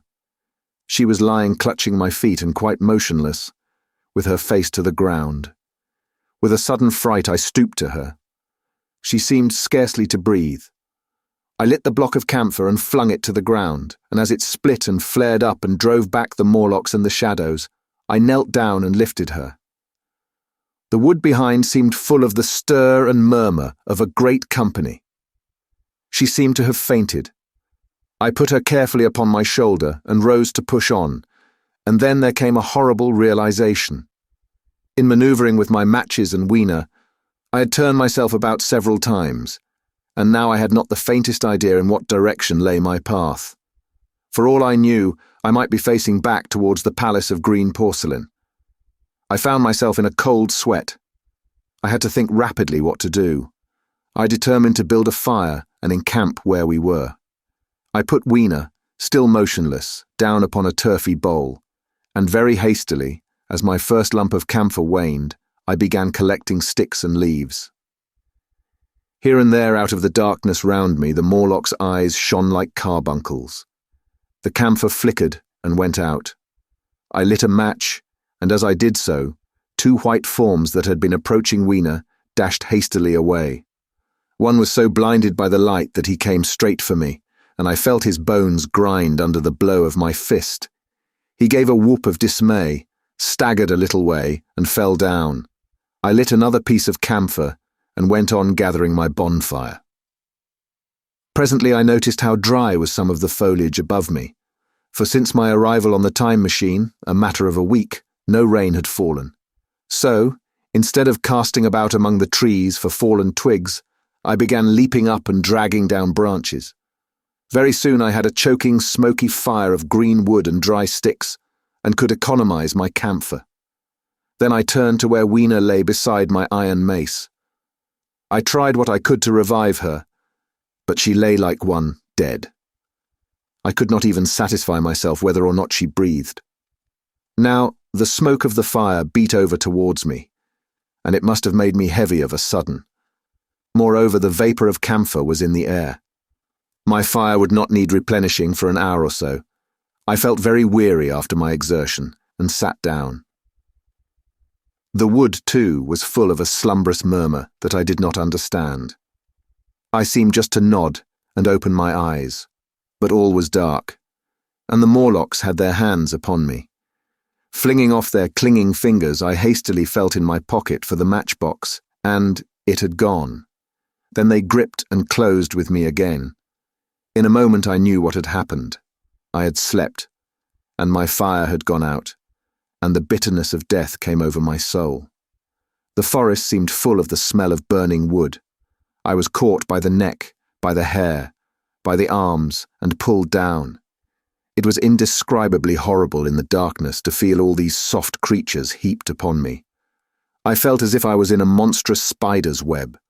I was overpowered and went down. I felt little teeth nipping at my neck. I rolled over, and as I did so, my hand came against my iron lever. It gave me strength. I struggled up, shaking the human rats from me, and holding the bar short, I thrust where I judged their faces might be. I could feel the succulent giving of flesh and bone under my blows, and for a moment I was free. The strange exultation that so often seems to accompany hard fighting came upon me. I knew that both I and Weena were lost, but I determined to make the Morlocks pay for their meat. I stood with my back to a tree, swinging the iron bar before me. The whole wood was full of the stir and cries of them. A minute passed.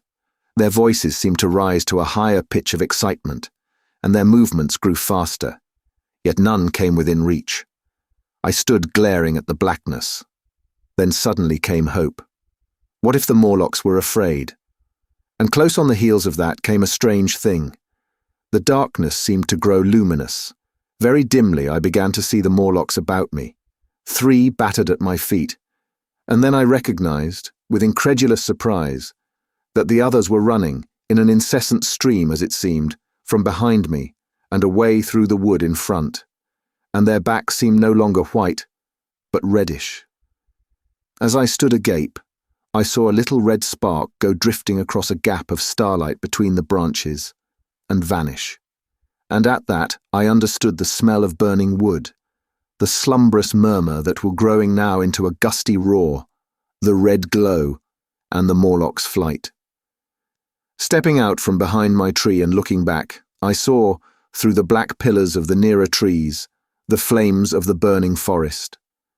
It was my first fire coming after me. With that, I looked for Weena, but she was gone. The hissing and crackling behind me, the explosive thud as each fresh tree burst into flame, left little time for reflection. My iron bar still gripped, I followed in the Morlock's path. It was a close race. Once the flames crept forward so swiftly on my right as I ran that I was outflanked and had to strike off to the left. But at last I emerged upon a small open space, and as I did so, a Morlock came blundering towards me, and past me, and went on straight into the fire. And now I was to see the most weird and horrible thing, I think, of all that I beheld in that future age. This whole space was as bright as day, with the reflection of the fire. In the centre was a hillock, or tumulus, surmounted by a scorched hawthorn. Beyond this was another arm of the burning forest, with yellow tongues already writhing from it, completely encircling the space with a fence of fire. Upon the hillside were some 30 or 40 Morlocks, dazzled by the light and heat, and blundering hither and thither against each other in their bewilderment. At first I did not realize their blindness, and struck furiously at them with my bar, in a frenzy of fear, as they approached me, killing one and crippling several more. But when I had watched the gestures of one of them groping under the hawthorn against the red sky, and heard their moans, I was assured of their absolute helplessness and misery in the glare, and I struck no more of them. Yet every now and then one would come straight towards me, setting loose a quivering horror that made me quick to elude him. At one time the flames died down somewhat, and I feared the foul creatures would presently be able to see me. I was thinking of beginning the fight by killing some of them before this should happen, but the fire burst out again brightly, and I stayed my hand. I walked about the hill among them and avoided them, looking for some trace of Weena. But Weena was gone. At last I sat down on the summit of the hillock and watched this strange, incredible company of blind things groping to and fro and making uncanny noises to each other as the glare of the fire beat on them. The coiling uprush of smoke streamed across the sky, and through the rare tatters of that red canopy, remote as though they belonged to another universe, shone the little stars. 2 or 3 Morlocks came blundering into me, and I drove them off with blows of my fists, trembling as I did so. For the most part of that night I was persuaded it was a nightmare. I bit myself and screamed in a passionate desire to awake. I beat the ground with my hands, and got up and sat down again, and wandered here and there, and again sat down. Then I would fall to rubbing my eyes and calling upon God to let me awake. Thrice I saw Morlocks put their heads down in a kind of agony and rush into the flames. But at last, above the subsiding red of the fire, above the streaming masses of black smoke and the whitening and blackening tree stumps, and the diminishing numbers of these dim creatures, came the white light of the day. I searched again for traces of Weena, but there were none. It was plain that they had left her poor little body in the forest. I cannot describe how it relieved me to think that it had escaped the awful fate to which it seemed destined. As I thought of that, I was almost moved to begin a massacre of the helpless abominations about me, but I contained myself. The hillock, as I have said, was a kind of island in the forest. From its summit I could now make out through a haze of smoke the palace of green porcelain, and from that I could get my bearings for the white Sphinx. And so, leaving the remnant of these damned souls still going hither and thither and moaning, as the day grew clearer, I tied some grass about my feet and limped on across smoking ashes and among black stems that still pulsated internally with fire, towards the hiding place of the time machine. I walked slowly, for I was almost exhausted, as well as lame, and I felt the intensest wretchedness for the horrible death of little Weena. It seemed an overwhelming calamity. Now, in this old familiar room, it is more like the sorrow of a dream than an actual loss. But that morning, it left me absolutely lonely again, terribly alone. I began to think of this house of mine, of this fireside, of some of you, and with such thoughts came a longing that was pain. But as I walked over the smoking ashes under the bright morning sky, I made a discovery. In my trouser pocket were still some loose matches. The box must have leaked before it was lost. Chapter 13. The Trap of the White Sphinx. About 8 or 9 in the morning, I came to the same seat of yellow metal from which I had viewed the world upon the evening of my arrival. I thought of my hasty conclusions upon that evening, and could not refrain from laughing bitterly at my confidence. Here was the same beautiful scene, the same abundant foliage, the same splendid palaces and magnificent ruins, the same silver river running between its fertile banks. The gay robes of the beautiful people moved hither and thither among the trees. Some were bathing in exactly the place where I had saved Weena, and that suddenly gave me a keen stab of pain, and like blots upon the landscape rose the cupolas above the ways to the underworld. I understood now what all the beauty of the overworld people covered. Very pleasant was their day, as pleasant as the day of the cattle in the field. Like the cattle, they knew of no enemies, and provided against no needs. And their end was the same. I grieved to think how brief the dream of the human intellect had been. It had committed suicide. It had set itself steadfastly towards comfort and ease. A balanced society with security and permanency as its watchword, it had attained its hopes, to come to this at last. Once, life and property must have reached almost absolute safety. The rich had been assured of his wealth and comfort, the toiler assured of his life and work. No doubt in that perfect world there had been no unemployed problem, no social question left unsolved. And a great quiet had followed. It is a law of nature we overlook. That intellectual versatility is the compensation for change, danger, and trouble. An animal perfectly in harmony with its environment is a perfect mechanism. Nature never appeals to intelligence until habit and instinct are useless. There is no intelligence where there is no change and no need of change. Only those animals partake of intelligence that have to meet a huge variety of needs and dangers. So, as I see it, the upper world man had drifted towards his feeble prettiness, and the underworld to mere mechanical industry. But that perfect state had lacked one thing even for mechanical perfection: absolute permanency. Apparently, as time went on, the feeding of an underworld, however it was effected, had become disjointed. Mother Necessity, who had been staved off for a few thousand years, came back again, and she began below. The underworld being in contact with machinery, which, however perfect, still needs some little thought outside habit, had probably retained perforce rather more initiative, if less of every other human character, than the upper, and when other meat failed them, they turned to what old habit had hitherto forbidden. So I say I saw it in my last view of the world of 802,701. It may be as wrong an explanation as mortal wit could invent. It is how the thing shaped itself to me, and as that, I give it to you. After the fatigues, excitements, and terrors of the past days, and in spite of my grief, this seat and the tranquil view and the warm sunlight were very pleasant. I was very tired and sleepy, and soon my theorizing passed into dozing. Catching myself at that, I took my own hint, and spreading myself out upon the turf, I had a long and refreshing sleep. I awoke a little before sunsetting. I now felt safe against being caught napping by the Morlocks, and stretching myself, I came on down the hill towards the white Sphinx. I had my crowbar in one hand, and the other hand played with the matches in my pocket. And now came a most unexpected thing.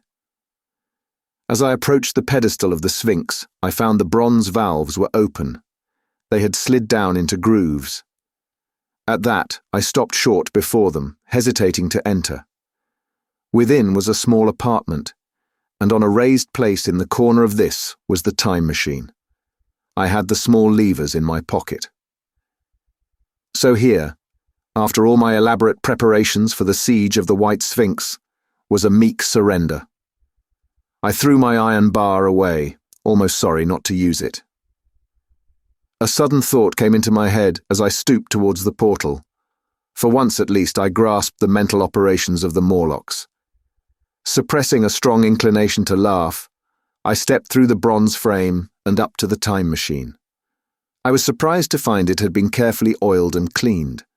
I have suspected since that the Morlocks had even partially taken it to pieces, while trying in their dim way to grasp its purpose. Now, as I stood and examined it, finding a pleasure in the mere touch of the contrivance, the thing I had expected happened. The bronze panels suddenly slid up and struck the frame with a clang. I was in the dark, trapped, so the Morlocks thought. At that I chuckled gleefully. I could already hear their murmuring laughter as they came towards me. Very calmly I tried to strike the match. I had only to fix on the levers and depart then like a ghost, but I had overlooked one little thing. The matches were of that abominable kind that light only on the box. You may imagine how all my calm vanished. The little brutes were close upon me. One touched me. I made a sweeping blow in the dark at them with the levers and began to scramble into the saddle of the machine. Then came one hand upon me, and then another. Then I had simply to fight against their persistent fingers for my levers, and at the same time feel for the studs over which these fitted. Indeed, they almost got away from me. As it slipped from my hand, I had to butt in the dark with my head. I could hear the Morlock's skull ring to recover it. It was a nearer thing than the fight in the forest, I think, this last scramble. But at last the lever was fixed and pulled over. The clinging hands slipped from me. The darkness presently fell from my eyes. I found myself in the same grey light and tumult I have already described. Chapter 14. The Further Vision.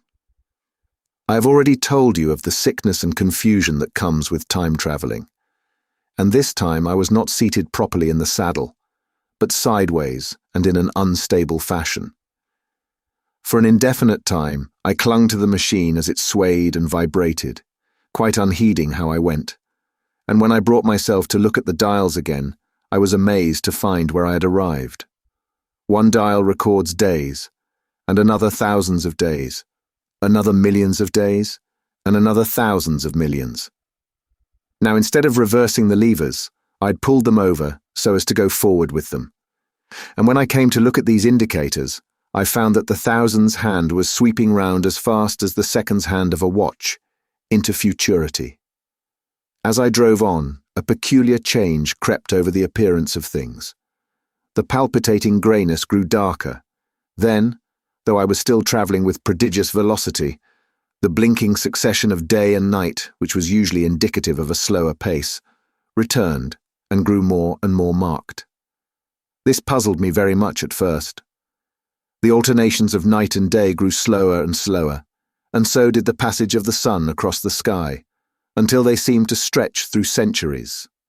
At last, a steady twilight brooded over the earth, a twilight only broken now and then when a comet glared across the darkling sky. The band of light that had indicated the sun had long since disappeared, for the sun had ceased to set. It simply rose and fell in the west, and grew ever broader and more red. All trace of the moon had vanished. The circling of the stars, growing slower and slower, had given place to creeping points of light. At last, some time before I stopped, the sun, red and very large, halted motionless upon the horizon, a vast dome glowing with a dull heat, and now and then suffering a momentary extinction. At one time it had for a little while glowed more brilliantly again, but it speedily reverted to its sullen red heat. I perceived by this slowing down of its rising and setting that the work of the tidal drag was done. The earth had come to rest with one face to the sun, even as in our own time the moon faces the earth. Very cautiously, for I remembered my former headlong fall, I began to reverse my motion. Slower and slower went the circling hands until the thousands, one seemed motionless, and the daily one was no longer a mere mist upon its scale. Still slower, until the dim outlines of a desolate beach grew visible. I stopped very gently and sat upon the time machine, looking round. The sky was no longer blue. Northeastward it was inky black, and out of the blackness shone brightly and steadily the pale white stars. Overhead it was a deep Indian red and starless, and southeastward it grew brighter to a glowing scarlet, where cut by the horizon lay the huge hull of the sun, red and motionless. The rocks about me were of a harsh reddish colour, and all the trace of life that I could see at first was the intensely green vegetation that covered every projecting point on their southeastern face. It was the same rich green that one sees on forest moss or on the lichen in caves. Plants which, like these, grow in a perpetual twilight. The machine was standing on a sloping beach. The sea stretched away to the southwest, to rise into a sharp, bright horizon against the wan sky. There were no breakers and no waves, for not a breath of wind was stirring. Only a slight oily swell rose and fell like a gentle breathing, and showed that the eternal sea was still moving and living. And along the margin where the water sometimes broke was a thick incrustation of salt, pink under the lurid sky. There was a sense of oppression in my head, and I noticed that I was breathing very fast. The sensation reminded me of my only experience of mountaineering, and from that I judged the air to be more rarefied than it is now. Far away up the desolate slope I heard a harsh scream, and saw a thing like a huge white butterfly go slanting and fluttering up into the sky and circling, disappear over some low hillocks beyond. The sound of its voice was so dismal that I shivered and seated myself more firmly upon the machine. Looking round me again, I saw that quite near, what I had taken to be a reddish mass of rock was moving slowly towards me. Then I saw the thing was really a monstrous crab-like creature. Can you imagine a crab as large as yonder table, with its many legs moving slowly and uncertainly, its big claws swaying, its long antennae, like carters' whips, waving and feeling, and its stalked eyes gleaming at you on either side of its metallic front. Its back was corrugated and ornamented with ungainly bosses, and a greenish incrustation blotched it here and there. I could see the many pulps of its complicated mouth flickering and feeling as it moved. As I stared at this sinister apparition crawling towards me, I felt a tickling on my cheek as though a fly had lighted there. I tried to brush it away with my hand, but in a moment it returned, and almost immediately came another by my ear. I struck at this and caught something thread-like. It was drawn swiftly out of my hand, With a frightful qualm, I turned, and I saw that I had grasped the antenna of another monster crab that stood just behind me. Its evil eyes were wriggling on their stalks, its mouth was all alive with appetite, and its vast, ungainly claws, smeared with an algal slime, were descending upon me. In a moment my hand was on the lever, and I had placed a month between myself and these monsters. But I was still on the same beach, and I saw them distinctly now as soon as I stopped. Dozens of them seemed to be crawling here and there in the sombre light, among the foliated sheets of intense green. I cannot convey the sense of abominable desolation that hung over the world. The red eastern sky, the northward blackness, the salt Dead Sea, the stony beach crawling with these foul, slow-stirring monsters, the uniform poisonous-looking green of the lichenous plants, the thin air that hurts one's lungs, all contributed to an appalling effect. I moved on 100 years, and there was the same red sun. A little larger, a little duller, the same dying sea, the same chill air, and the same crowd of earthy crustacea creeping in and out among the green weed and the red rocks. And in the westward sky, I saw a curved pale line like a vast new moon. So I travelled, stopping ever and again, in great strides of 1,000 years or more, drawn on by the mystery of the earth's fate, watching with a strange fascination the sun grow larger and duller in the westward sky, and the life of the old earth ebb away. At last, more than 30 million years hence, the huge red-hot dome of the sun had come to obscure nearly a 10th part of the darkling heavens. Then I stopped once more, for the crawling multitude of crabs had disappeared, and the red beach, save for its livid green liverworts and lichens, seemed lifeless, and now it was flecked with white. A bitter cold assailed me. Rare white flakes ever and again came eddying down. To the northeastward, the glare of snow lay under the starlight of the sable sky, and I could see an undulating crest of hillocks, pinkish white. There were fringes of ice along the sea margin, with drifting masses farther out, but the main expanse of that salt ocean, all bloody under the eternal sunset, was still unfrozen. I looked about me to see if any traces of animal life remained. A certain indefinable apprehension still kept me in the saddle of the machine. But I saw nothing moving, in earth or sky or sea. The green slime on the rocks alone testified that life was not extinct. A shallow sandbank had appeared in the sea and the water had receded from the beach. I fancied I saw some black object flopping about upon this bank, but it became motionless as I looked at it, and I judged that my eye had been deceived, and that the black object was merely a rock. The stars in the sky were intensely bright, and seemed to me to twinkle very little. Suddenly I noticed that the circular westward outline of the sun had changed, that a concavity, a bay, had appeared in the curve. I saw this grow larger. For a minute perhaps I stared aghast at this blackness that was creeping over the day, and then I realized that an eclipse was beginning. Either the moon or the planet Mercury was passing across the sun's disk.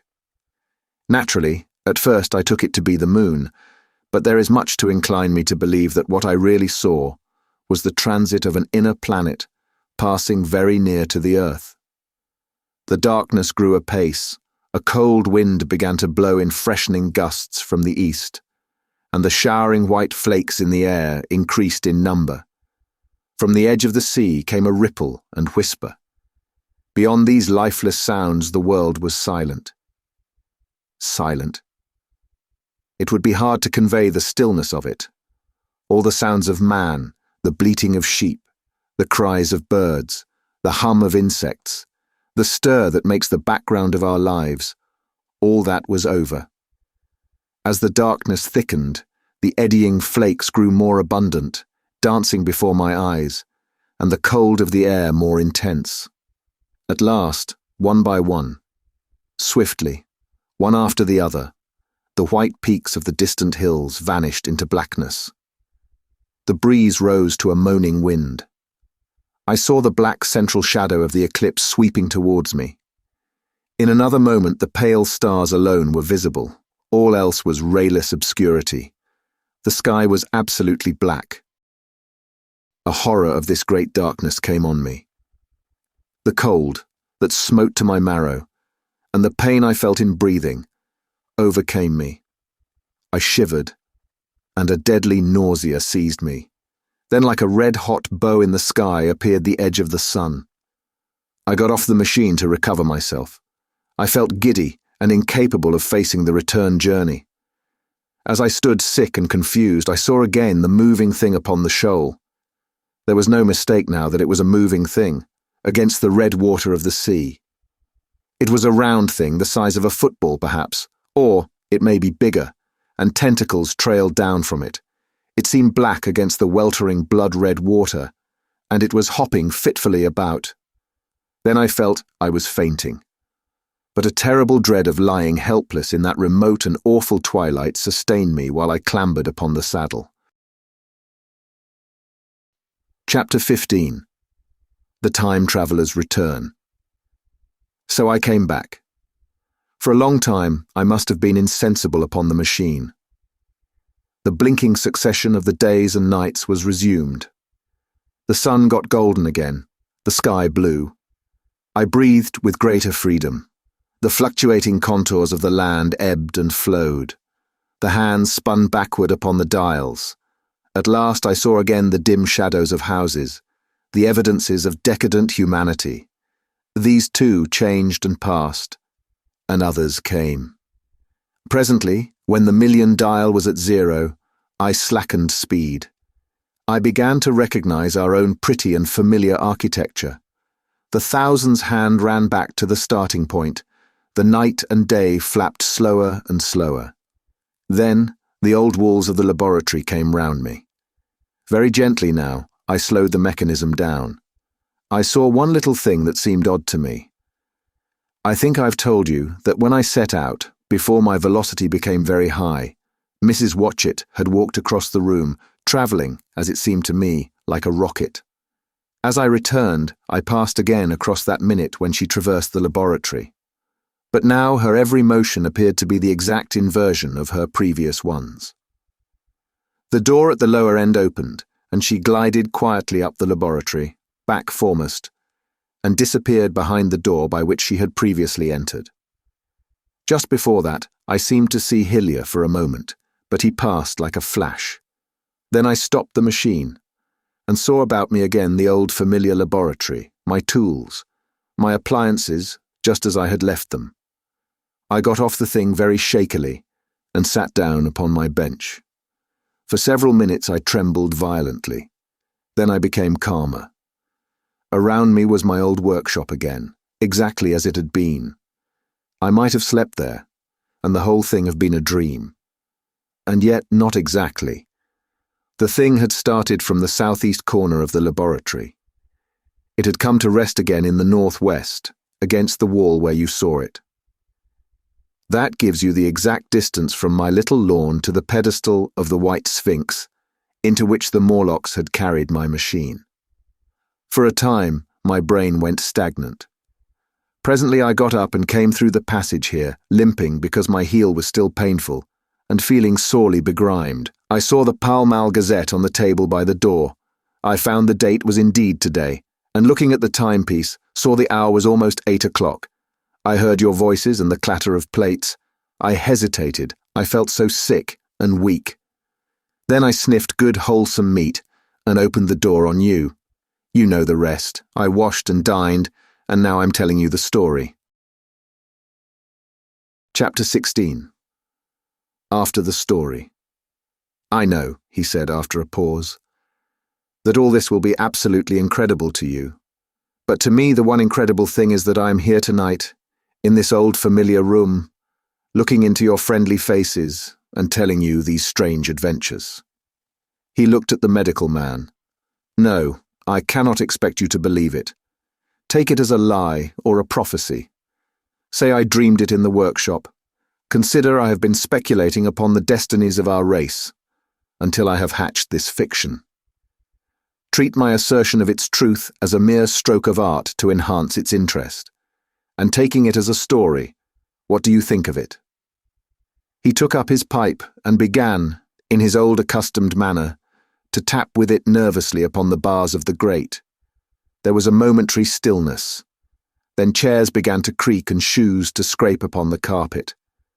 I took my eyes off the time traveller's face and looked round at his audience. They were in the dark, and little spots of colour swam before them.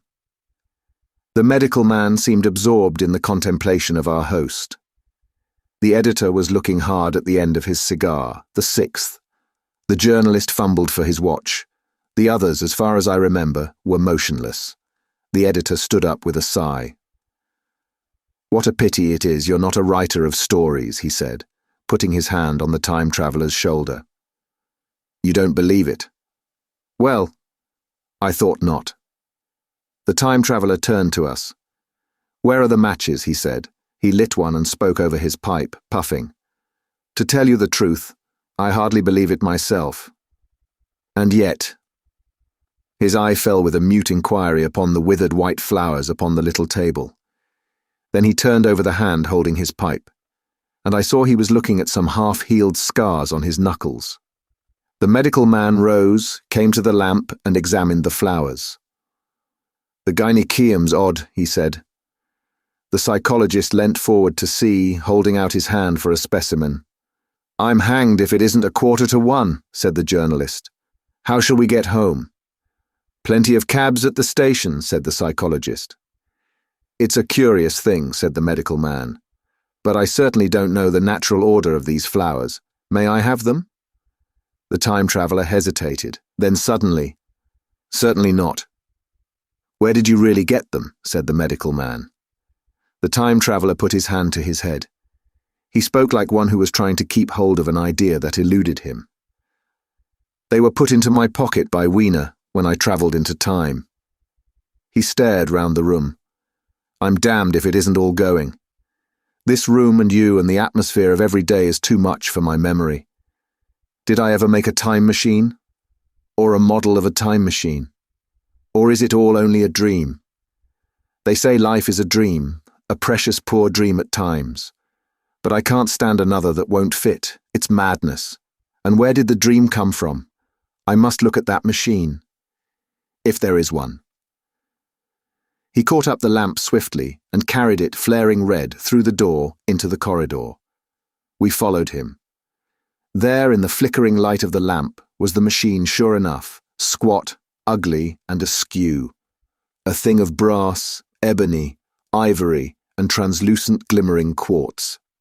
Solid to the touch, for I put out my hand and felt the rail of it, and with brown spots and smears upon the ivory, and bits of grass and moss upon the lower parts, and one rail bent awry. The time traveller put the lamp down on the bench and ran his hand along the damaged rail. "It's all right now," he said. "The story I told you was true. I'm sorry to have brought you out here in the cold." He took up the lamp and, in an absolute silence, we returned to the smoking room. He came into the hall with us and helped the editor on with his coat. The medical man looked into his face and, with a certain hesitation, told him he was suffering from overwork, at which he laughed hugely. I remember him standing in the open doorway, bawling good night. I shared a cab with the editor. He thought the tale a gaudy lie. For my own part, I was unable to come to a conclusion. The story was so fantastic and incredible, the telling so credible and sober. I lay awake most of the night thinking about it. I determined to go next day and see the time traveller again. I was told he was in the laboratory, and being on easy terms in the house, I went up to him. The laboratory, however, was empty. I stared for a minute at the time machine and put out my hand and touched the lever. At that, the squat, substantial-looking mass swayed like a bough shaken by the wind. Its instability startled me extremely, and I had a queer reminiscence of the childish days when I used to be forbidden to meddle. I came back through the corridor. The time traveller met me in the smoking room. He was coming from the house. He had a small camera under one arm and a knapsack under the other. He laughed when he saw me, and gave me an elbow to shake. "I'm frightfully busy," said he, "with that thing in there." "But is it not some hoax?" I said. "Do you really travel through time?" "Really and truly I do." And he looked frankly into my eyes. He hesitated. His eye wandered about the room. "I only want half an hour," he said. "I know why you came, and it's awfully good of you. There's some magazines here. If you'll stop to lunch, I'll prove you this time travelling up to the hilt, specimens and all. If you'll forgive my leaving you now." I consented, hardly comprehending then the full import of his words, and he nodded and went on down the corridor. I heard the door of the laboratory slam, seated myself in a chair, and took up a daily paper. What was he going to do before lunchtime? Then suddenly I was reminded by an advertisement that I had promised to meet Richardson, the publisher, at 2. I looked at my watch and saw that I could barely save that engagement. I got up and went down the passage to tell the time traveller. As I took hold of the handle of the door, I heard an exclamation, oddly truncated at the end, and a click and a thud. A gust of air whirled round me as I opened the door, and from within came the sound of broken glass falling on the floor. The time traveller was not there. I seemed to see a ghostly, indistinct figure sitting in a whirling mass of blackened brass for a moment. A figure so transparent that the bench behind with its sheets of drawings was absolutely distinct, but this phantasm vanished as I rubbed my eyes. The time machine had gone. Save for a subsiding stir of dust, the further end of the laboratory was empty. A pane of the skylight had apparently just been blown in. I felt an unreasonable amazement. I knew that something strange had happened, and for the moment could not distinguish what the strange thing might be. As I stood staring, the door into the garden opened, and the manservant appeared. We looked at each other. Then ideas began to come. "Has Mr. gone out that way?" said I. "No, sir. No one has come out this way. I was expecting to find him here." At that I understood. At the risk of disappointing Richardson, I stayed on, waiting for the time traveller, waiting for the second, perhaps still stranger story, and the specimens and photographs he would bring with him. But I am beginning now to fear that I must wait a lifetime. The time traveller vanished 3 years ago, and as everybody knows now, he has never returned. Epilogue. One cannot choose but wonder. Will he ever return? It may be that he swept back into the past and fell among the blood-drinking, hairy savages of the age of unpolished stone, into the abysses of the Cretaceous Sea, or among the grotesque saurians, the huge reptilian brutes of the Jurassic times. He may even now, if I may use the phrase, be wandering on some plesiosaurus-haunted oolitic coral reef, or beside the lonely saline seas of the Triassic Age. Or did he go forward, into one of the nearer ages, in which men are still men, but with the riddles of our own time answered, and its wearisome problems solved, into the manhood of the race? For I, for my own part, cannot think that these latter days of weak experiment, fragmentary theory, and mutual discord are indeed man's culminating time. I say, for my own part. He, I know, for the question had been discussed among us long before the time machine was made, thought but cheerlessly of the advancement of mankind, and saw in the growing pile of civilization only a foolish heaping that must inevitably fall back upon and destroy its makers in the end. If that is so, it remains for us to live as though it were not so. But to me the future is still black and blank, is a vast ignorance, lit at a few casual places by the memory of his story. And I have by me, for my comfort, 2 strange white flowers, shriveled now, and brown and flat and brittle, to witness that even when mind and strength had gone, gratitude and a mutual tenderness still lived on in the heart of man. Thank you for listening. If you like our recordings, consider liking this video and subscribing to our channel so you don't miss any more audiobooks.